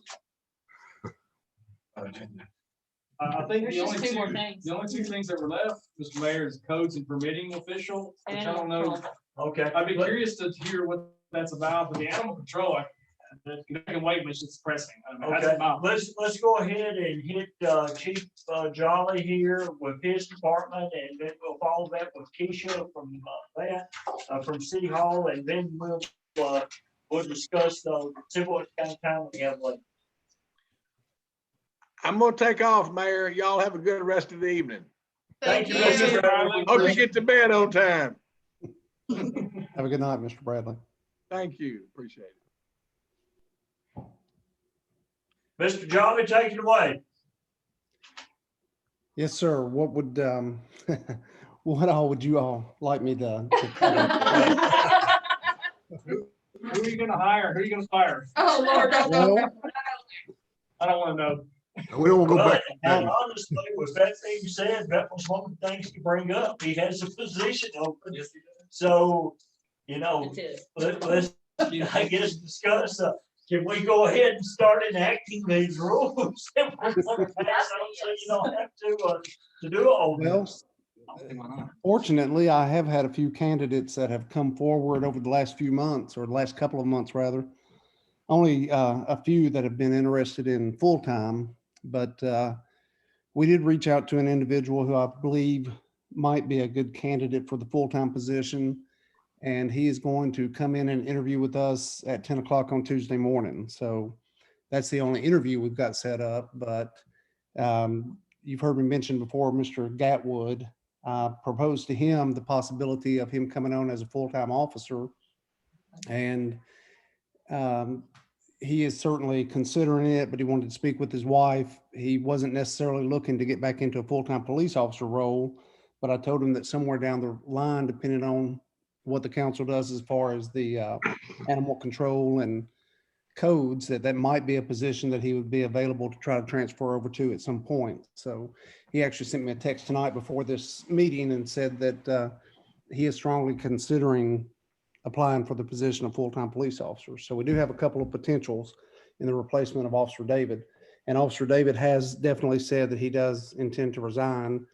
Unfortunately, he's not given a notice at all, so we've had to change the schedule a little bit, but we've got that taken care of. So I think we're on good track still. Okay, very good. Continue on.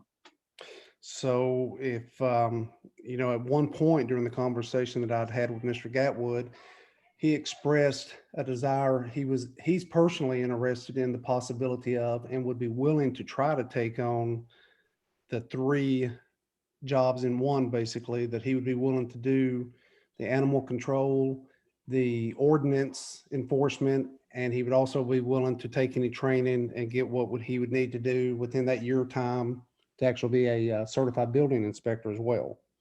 So if that's something that the council decides to put out there as a position, he would certainly want to apply and would be interested in that. And with him, we'd have the added, if he was to come into that role, I would go ahead and, since he's got the experience as a police officer, we'd probably go ahead and just let him continue to be a certified police officer as well, because that would give him a little bit more authority as far as if you run into trouble when you're trying to cite individuals for certain things. Sometimes people get a little frustrated, and it might be a little bit better to have someone that has arrest powers or is armed to do some of those types of things as well. So Refresh my memory. Would he have to go through transition school, or is he yes, ready? sir, he would. He actually had his last in service was in 2015, which means he's eligible. He doesn't have to go back through a full academy. He would have to go through a transition school. They usually, of course, COVID changes things, but they usually have 2 of those per year. I expect they'll have one sometime within the next few months. But if he went through that 3-week transition course, he would then be a full-time certified officer as well. Very good, thank you. Mr. Jolly, I would have some concerns about creating this position for this person and hiring them when I know you have a need for a 3rd shift position. And this person would obviously be another position that would be working during the day with a different job description than the position that you currently have someone available to fill. Right. I understand what you're saying. Well, I think right now the most important thing right now would be to hire an officer to replace John David. What I was saying about Mr. Gatwood is he may be willing to take that position.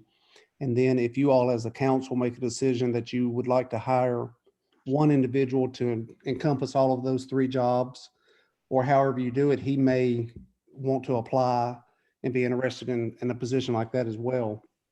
He knows that that is still kind of up in the air, and the city's we're not certain what's going to happen in the future as far as that, whether or not we're going to have a separate animal control officer, a separate codes person, and then a separate building inspector.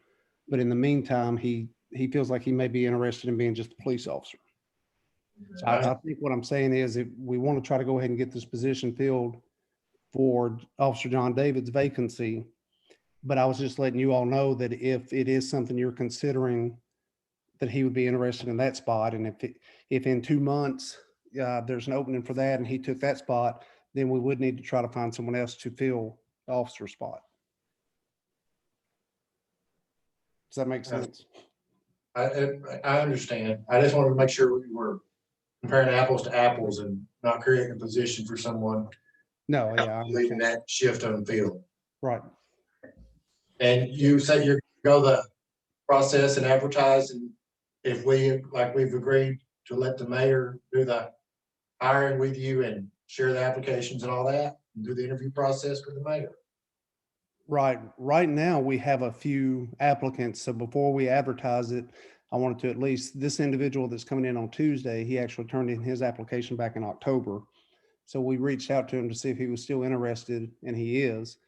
So we've set up an appointment to have him interviewed next Tuesday morning, but there are a couple of others as well. So before we advertise, we wanted to at least look at a couple of the ones that have put in applications wanting full-time positions. Actually went back and pulled the ones for about the last 18 months. Mr. Mayor, is that consistent with what the policy says that, I mean, in policy, what we talked about, says we don't accept the applications until the position is available. Discuss it. That's true. And I think we're bound, our policy to advertise. And he is going ahead and advertising. I mean, he's putting it on his Facebook page. He's putting it in the policeman's journals, publications. I think he's got that covered. I'm not sure that just because it says advertisement means it has to go on a page in the newspaper.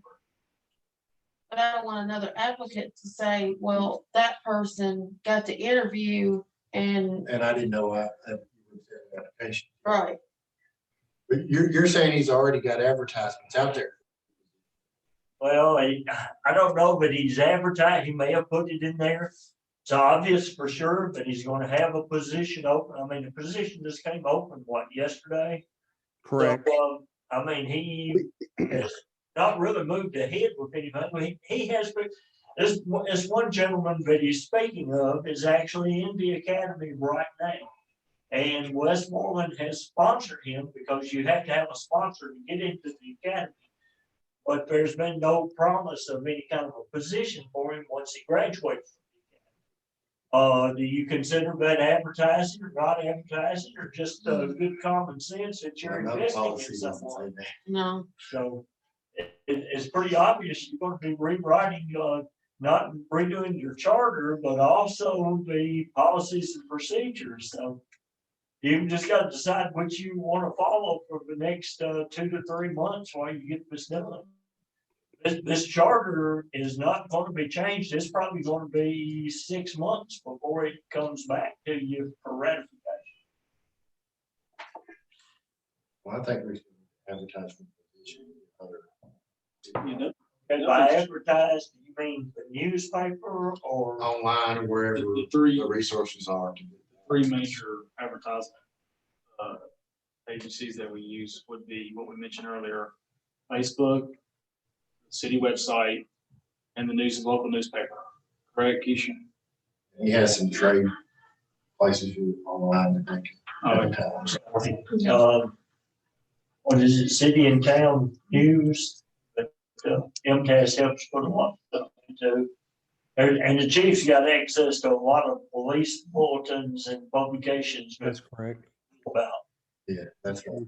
We also have just a lot of walk-ins. There's often people that come in that are interested in becoming a police officer. I know when I started, I applied at several different departments, just trying to get my foot in the door. This particular individual, Mr. Mayor, is not actually the one that was in the academy. I just recently found out the one that I did a letter for, saying that if a position was available, once he got certified, that we would be willing to hire him.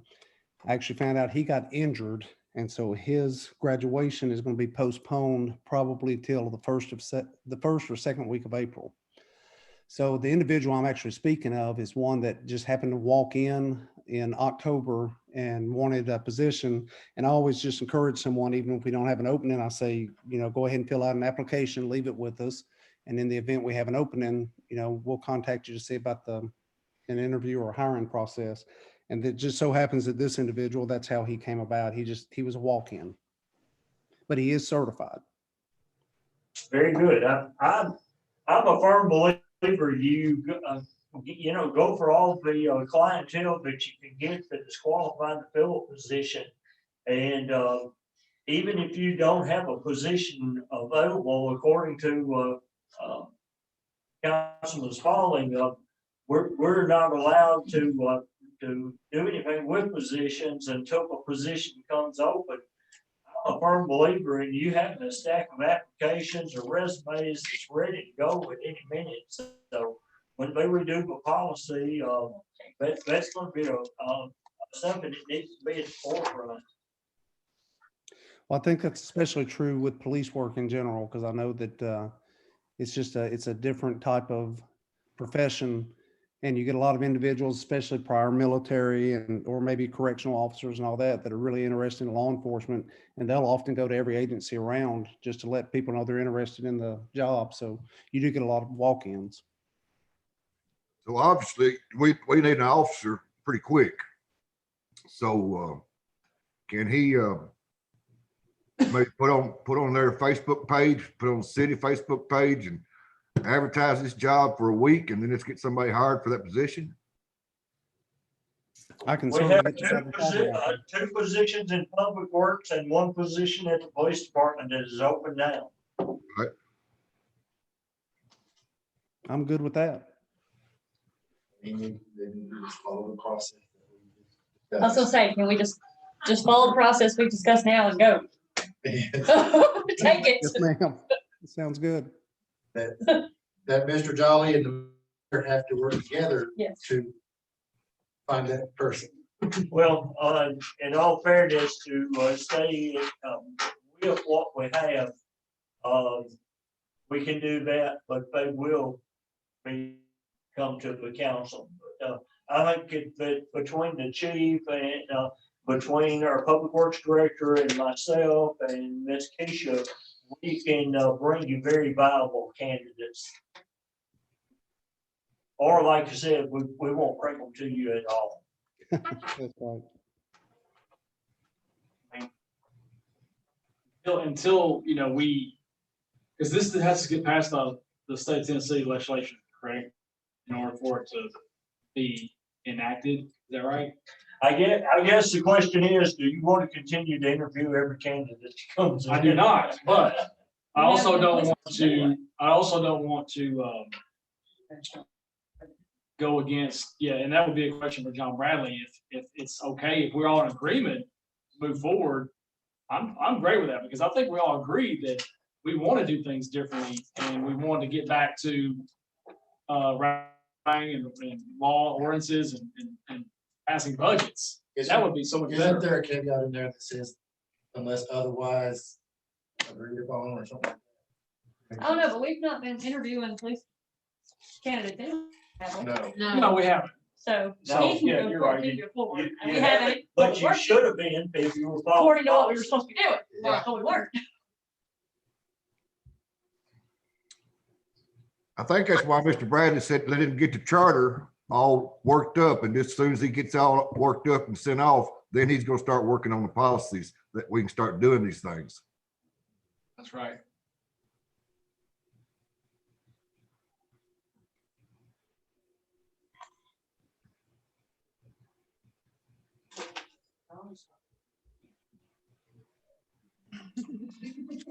Yeah.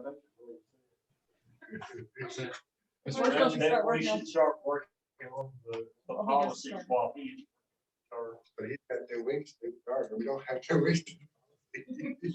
I'll give y'all a year. Well, I think when we do look at the policy procedures, man, we should just thing we did tonight, sit down From the and beginning go to the through end. each piece and just make sure that it aligns with What we the just new talked charter that we're proposing to pass. Okay, what's next? Okay, go ahead, Mrs. Jolly. That's all I've got. Okay, any questions for the chief? Thank you very much, sir. Thank you. Have a good night. Good night. Ms. Keisha? Let's see, I guess the only thing I have, we ordered our new postcards for the bills. And we did have the new cutoff date put on that. So that was in the paper this week and posted on Facebook that the cutoff is now gonna start on the 24th at 8 AM. So, other than that, we've just been really busy lately, thanks.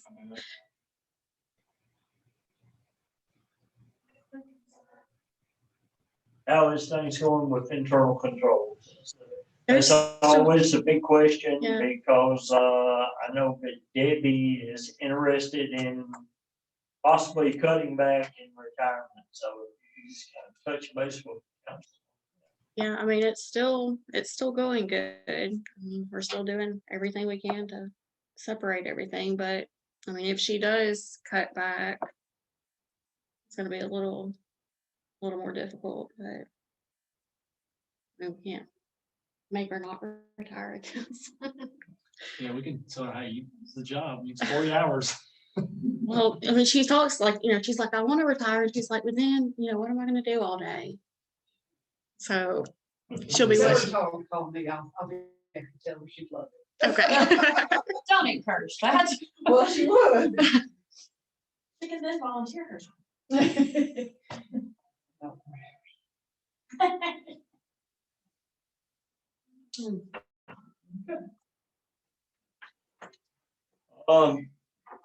Sounds like we're kind of already discussing the codes and permitting official and animal control.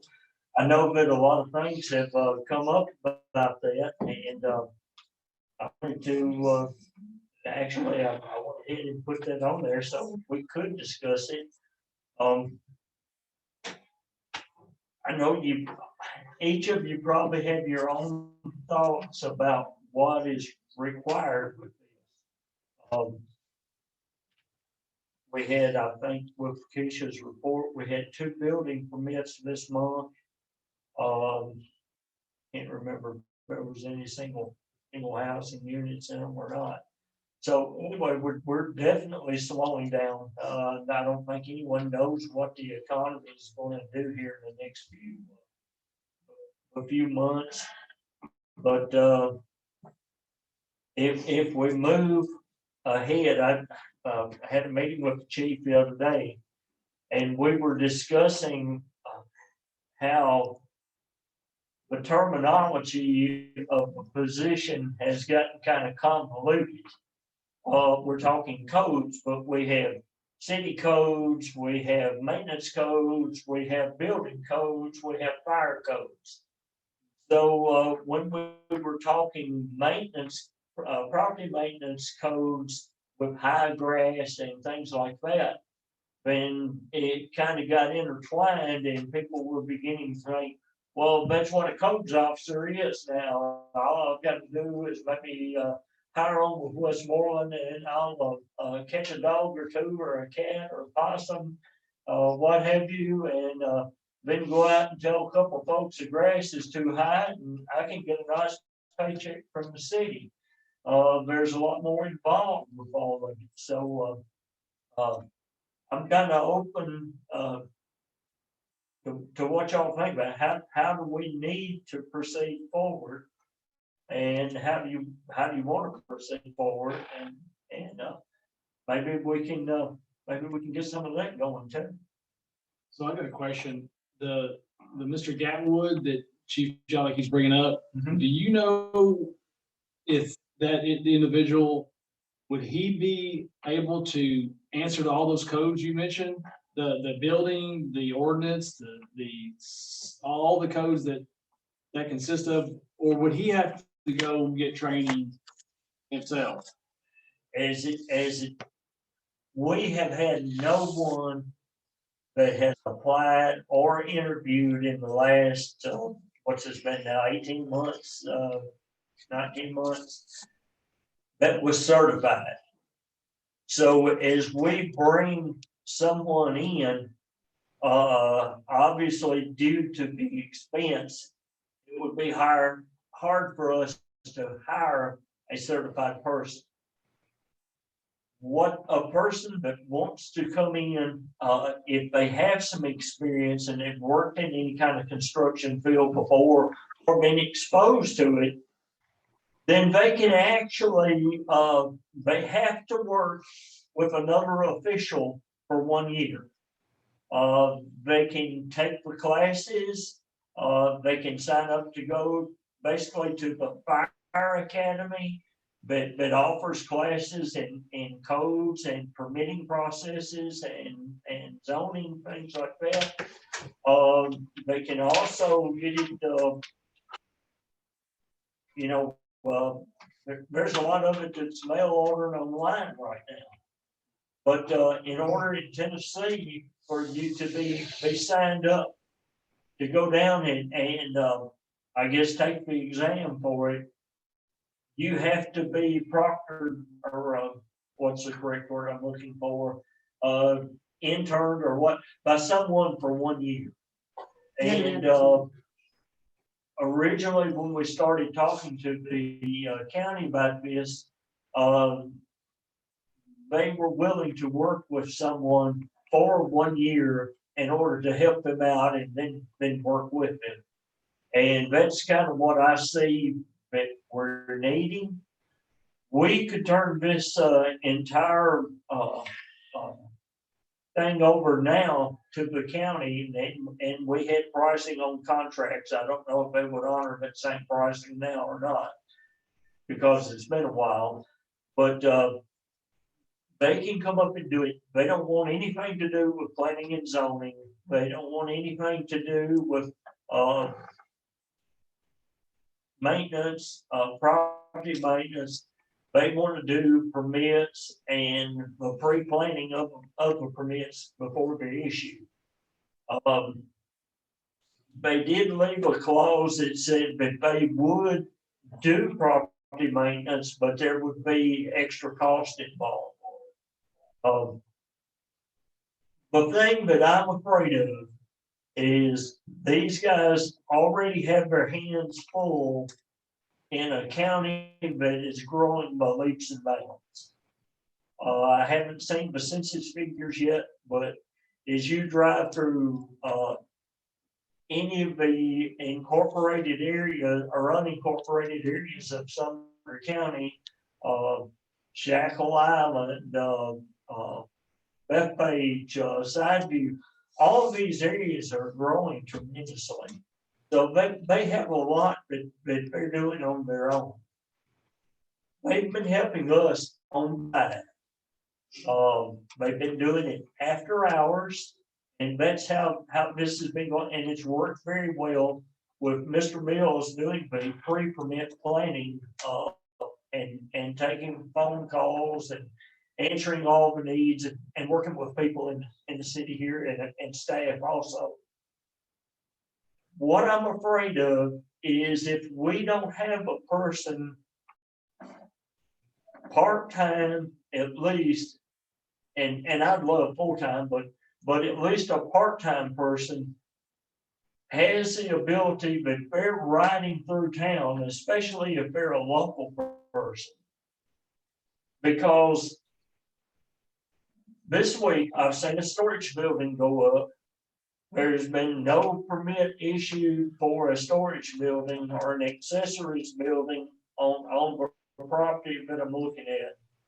There's another property 5 doors down from them. The same thing happened, and I don't recall seeing a permit for it in the last 12 months. There was a story in the newspaper about an upholstery shop that was doing upholstery for a famous country music singer that was here in Westmoreland, the shop.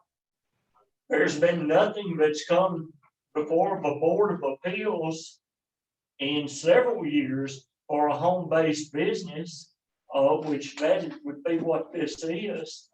It might be an auxiliary business, but that is part of the enforcement officer's job. And at our last planning and zoning meeting last week, almost half of the meeting was devoted to rules and regulations that the enforcement officer was supposed to be enforcing and taking care of.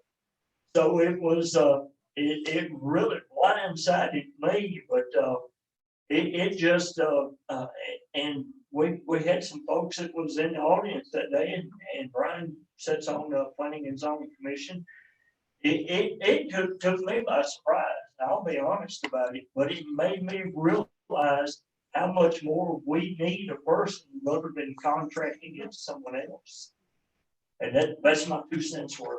I'll let you guys know if I'm unused your whole time. I like that, but I also would like to add to that individual, and I don't know if this is where it would cross the line between part-time and full-time, but that individual would also be doing animal control and city ordinances. Now, I know we've looked at that before, and we've been all over the place with this, but ideally, that would be great. I think, It's definitely a full-time position if you go back right. Right. But I know that's ideal, but I don't know that you're gonna find anyone that has all those qualifications that can do each of those jobs. So that's probably out of the question. That's my 2 cents. Let me ask this, the way I read it, animal control falls under the police department. It does right now because that was where it was placed because no one else knew what to do with it. Okay. Codes is basically the same way. Codes and permitting and all right now is kind of an enforcement. It's kind of under the police department, but that could be under the fire department as well. A lot of folks in the past few years, the cities have begun to put codes. Of course, a lot of cities have their own codes, permitting and planning departments. We hire the GNRC to be our part-time planning director. So, but a lot of cities have all of that in-house, and they have lots of control over it on a day-by-day basis, and have engineers and surveyors hired and people to handle all this. But they have degrees in that field, but we just don't have the money for it, honestly. Right. So we've just got to, you got to just try to pick the best plan that you can and try to work it and go with it until Tim Farley became the codes person for the city of Westmoreland. We had never had a codes person. We hired an individual that worked for the county, and he took care of all the stuff for permits.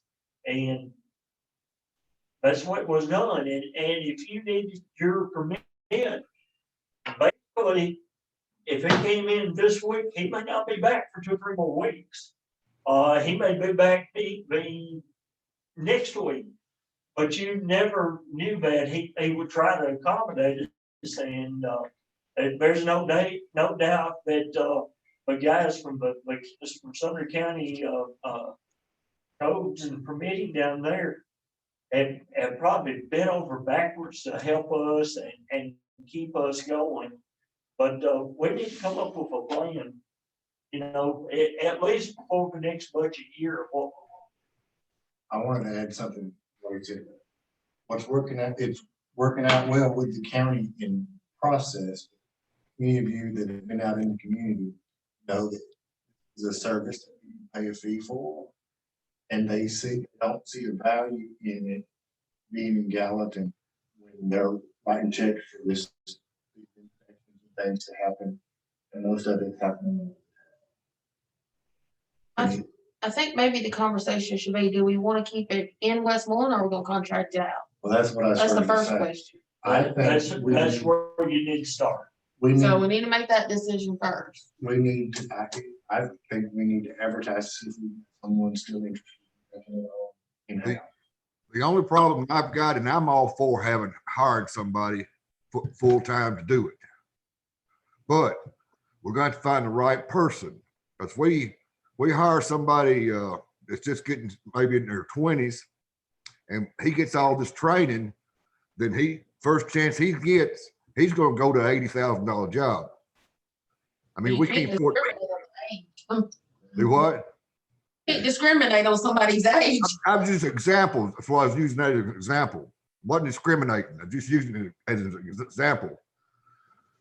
But we can't afford to hire one that's already certified because they're making $75,000 and $80,000. Yeah, I think that happened, David, you bring up a point. It happened to us, last time when we tried to hire for a codes person. That individual, he quickly took another job. So it's gonna be a challenge to find anybody, I'm afraid. I don't know, right or wrong. I don't know. But yeah, I do worry about that too, because if you do hire someone and you do stand the risk of them getting certified with us on our dime and then they leave. I think that happens irregardless. But this is a tough decision I think we're gonna make. What about making them sign a contract with us that they work so many years or they reimburse? Yeah, that would be an option. They can reimburse us if they left us for with their schooling. That would be one I option. think John Bradley. They do it a lot. Hospitals do it all the Well, time. Sumner County Schools does it. Contract. Sumner County School, I'm still in a contract. I mean, I don't think you're advertising. We're gonna put all this together? Like we do an animal control and everything and see if we get somebody to do it all or just the Well, codes and committee? Well, I've looked at, Animal control. I've always been a Let them favor take of care of that. I've always been leaving that in that department. That's, Yeah. I don't have a problem with that, probably, we also know that if we're gonna put in. Whoever that has that. that's what I was Job. thinking. With the liability. Cause no doubt about it. I've looked into it and I've talked to somebody that works for Sumner County Animal Control.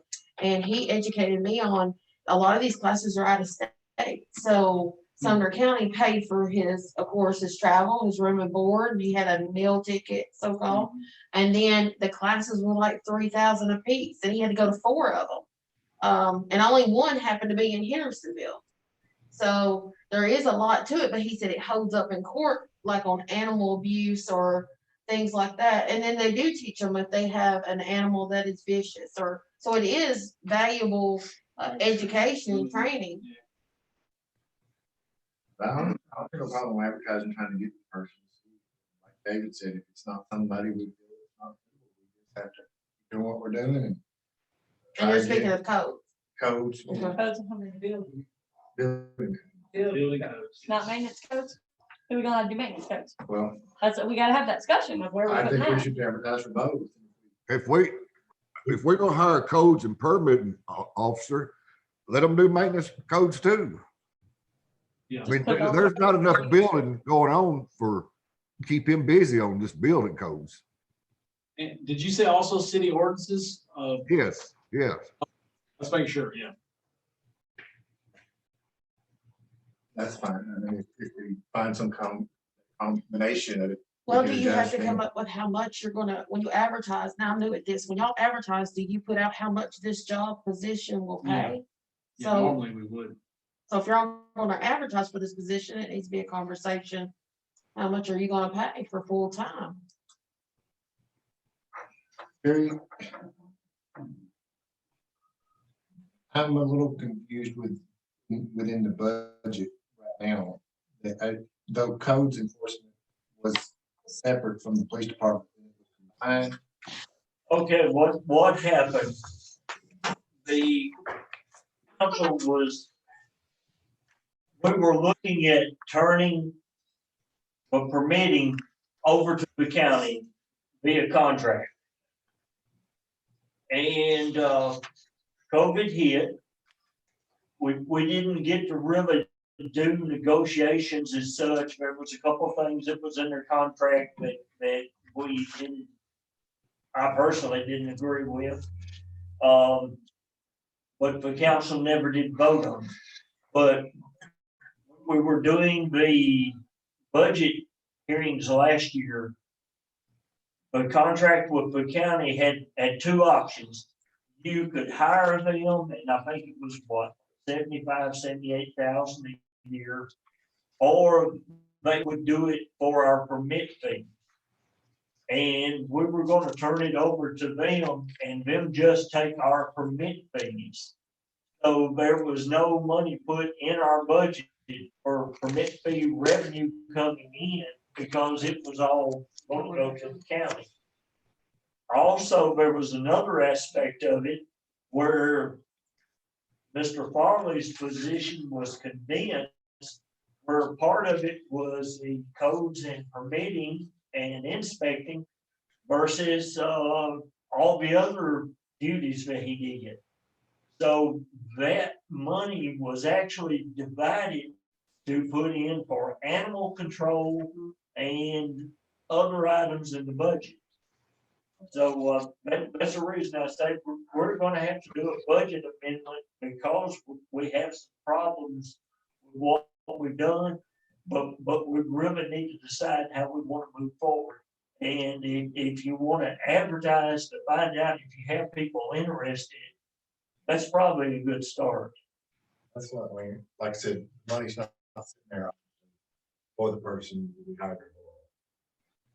But you gotta figure But out. we know where it went. in the Right, but budget. you gotta fit, you know Yeah, how tight the yeah, budget is, yeah. where you gonna pull it from? That's. Creating, you're basically creating positions. Exactly. So you have to find it. But I think we're all in agreement that animal control needs to stay with the police department. And then let that individual, whoever chief appoints, it may have to be an appointment. Let them go through the proper training to be actually certified animal control officer. Right. That to me, that makes sense. So is everybody, I think And honestly, before everything that happened last year, we did not have animal control. Right. There was no animal control line item anywhere in the budget. It was Probably maybe 1 or 2 years out of the past 25 years. City tried it and it ended up, but what started everything happening, the sheriff's department quit doing animal control in the municipality. Oh, okay. But they only come and do it if it's a vicious animal. That change was made right at, well, actually, it was probably right when our budget year started. So we've got that animal control salary in the line item on 965. Would it be possible to roll that money from another department into another or into a head department area where we actually look for that individual that we're talking about for codes, permitting, ordinances and things of that nature?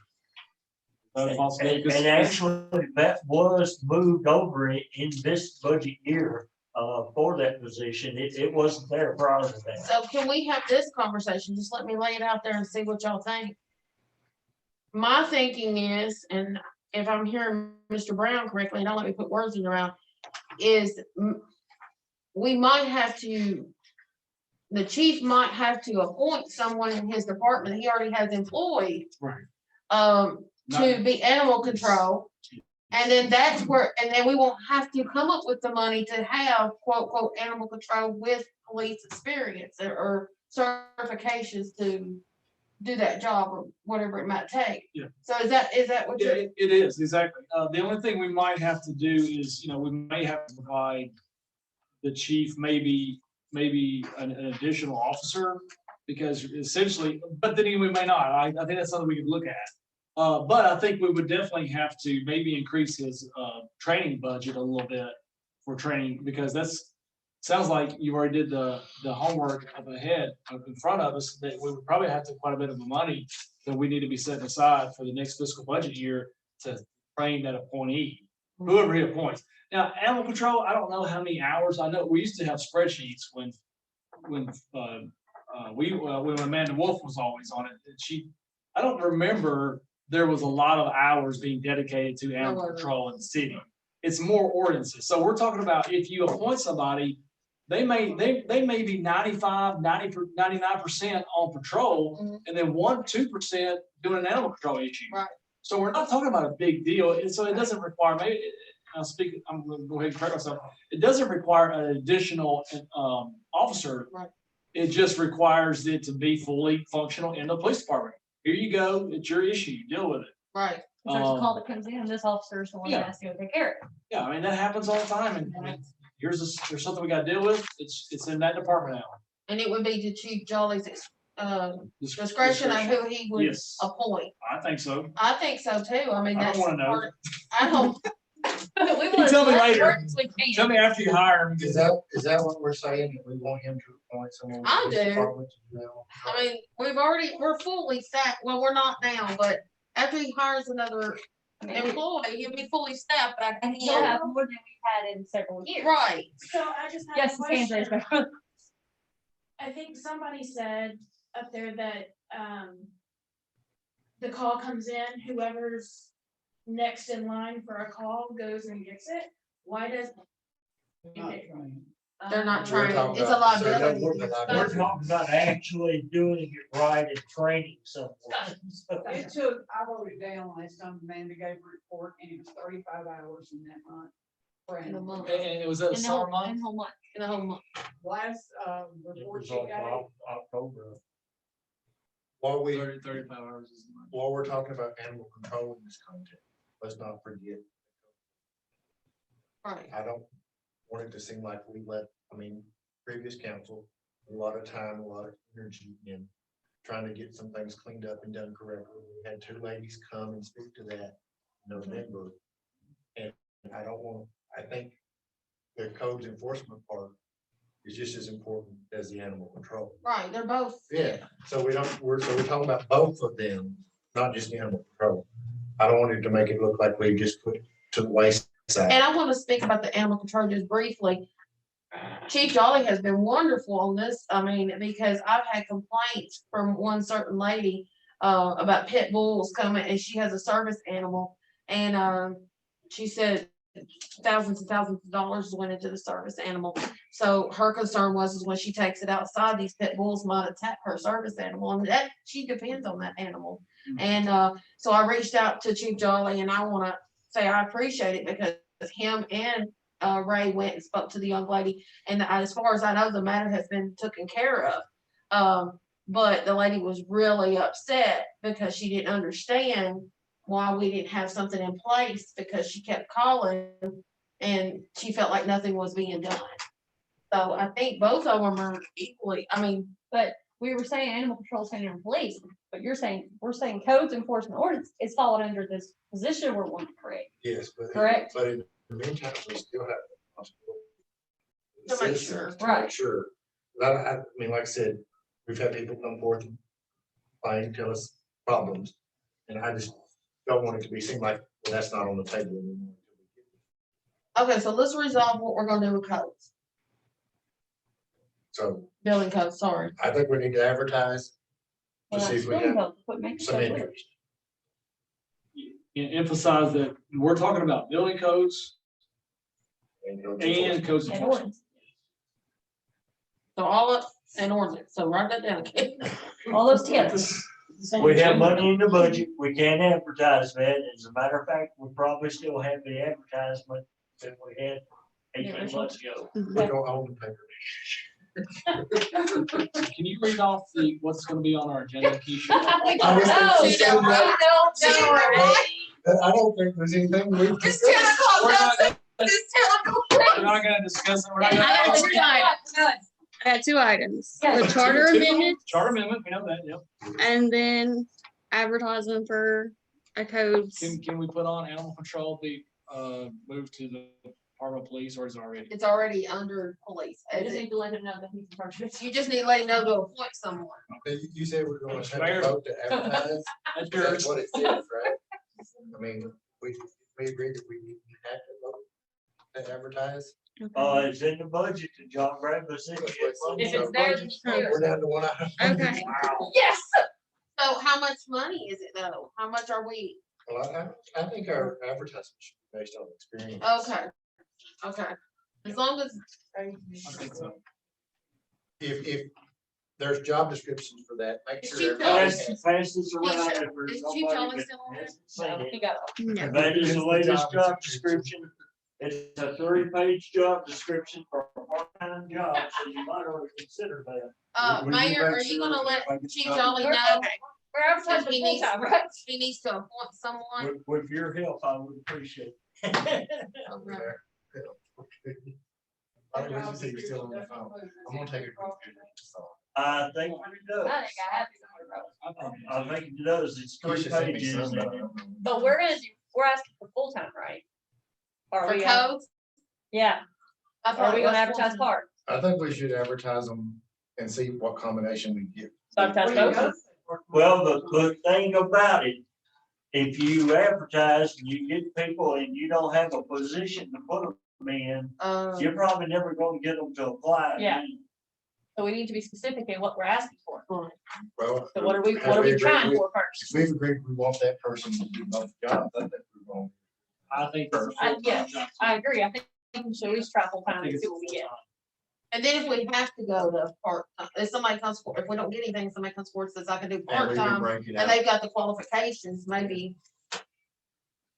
And this is good, just, it has to say part-time building code, well, it does say code inspection. And ordinance enforcement. When we change that too? Just read and see what you got there, and then we might have to update you. I'll tell you what, I've got a copy of this, Mr. Mayor, I'll just, You got a copy of it? I think I do. I'll look at that. You'll in my- take a picture of it. or anything? No, well, let me Okay, take well, a picture of the very front. Make sure name of it is no. Do we actually get everything covered? I think so. Wow. Shalif, you got anything? No, I'm fine. I'm good. Meeting adjourned? Was I me? We're gonna. Okay, we're just walking. Let's see. That's the clock. Are we going You to gonna try, shut down? are we gonna try to do the same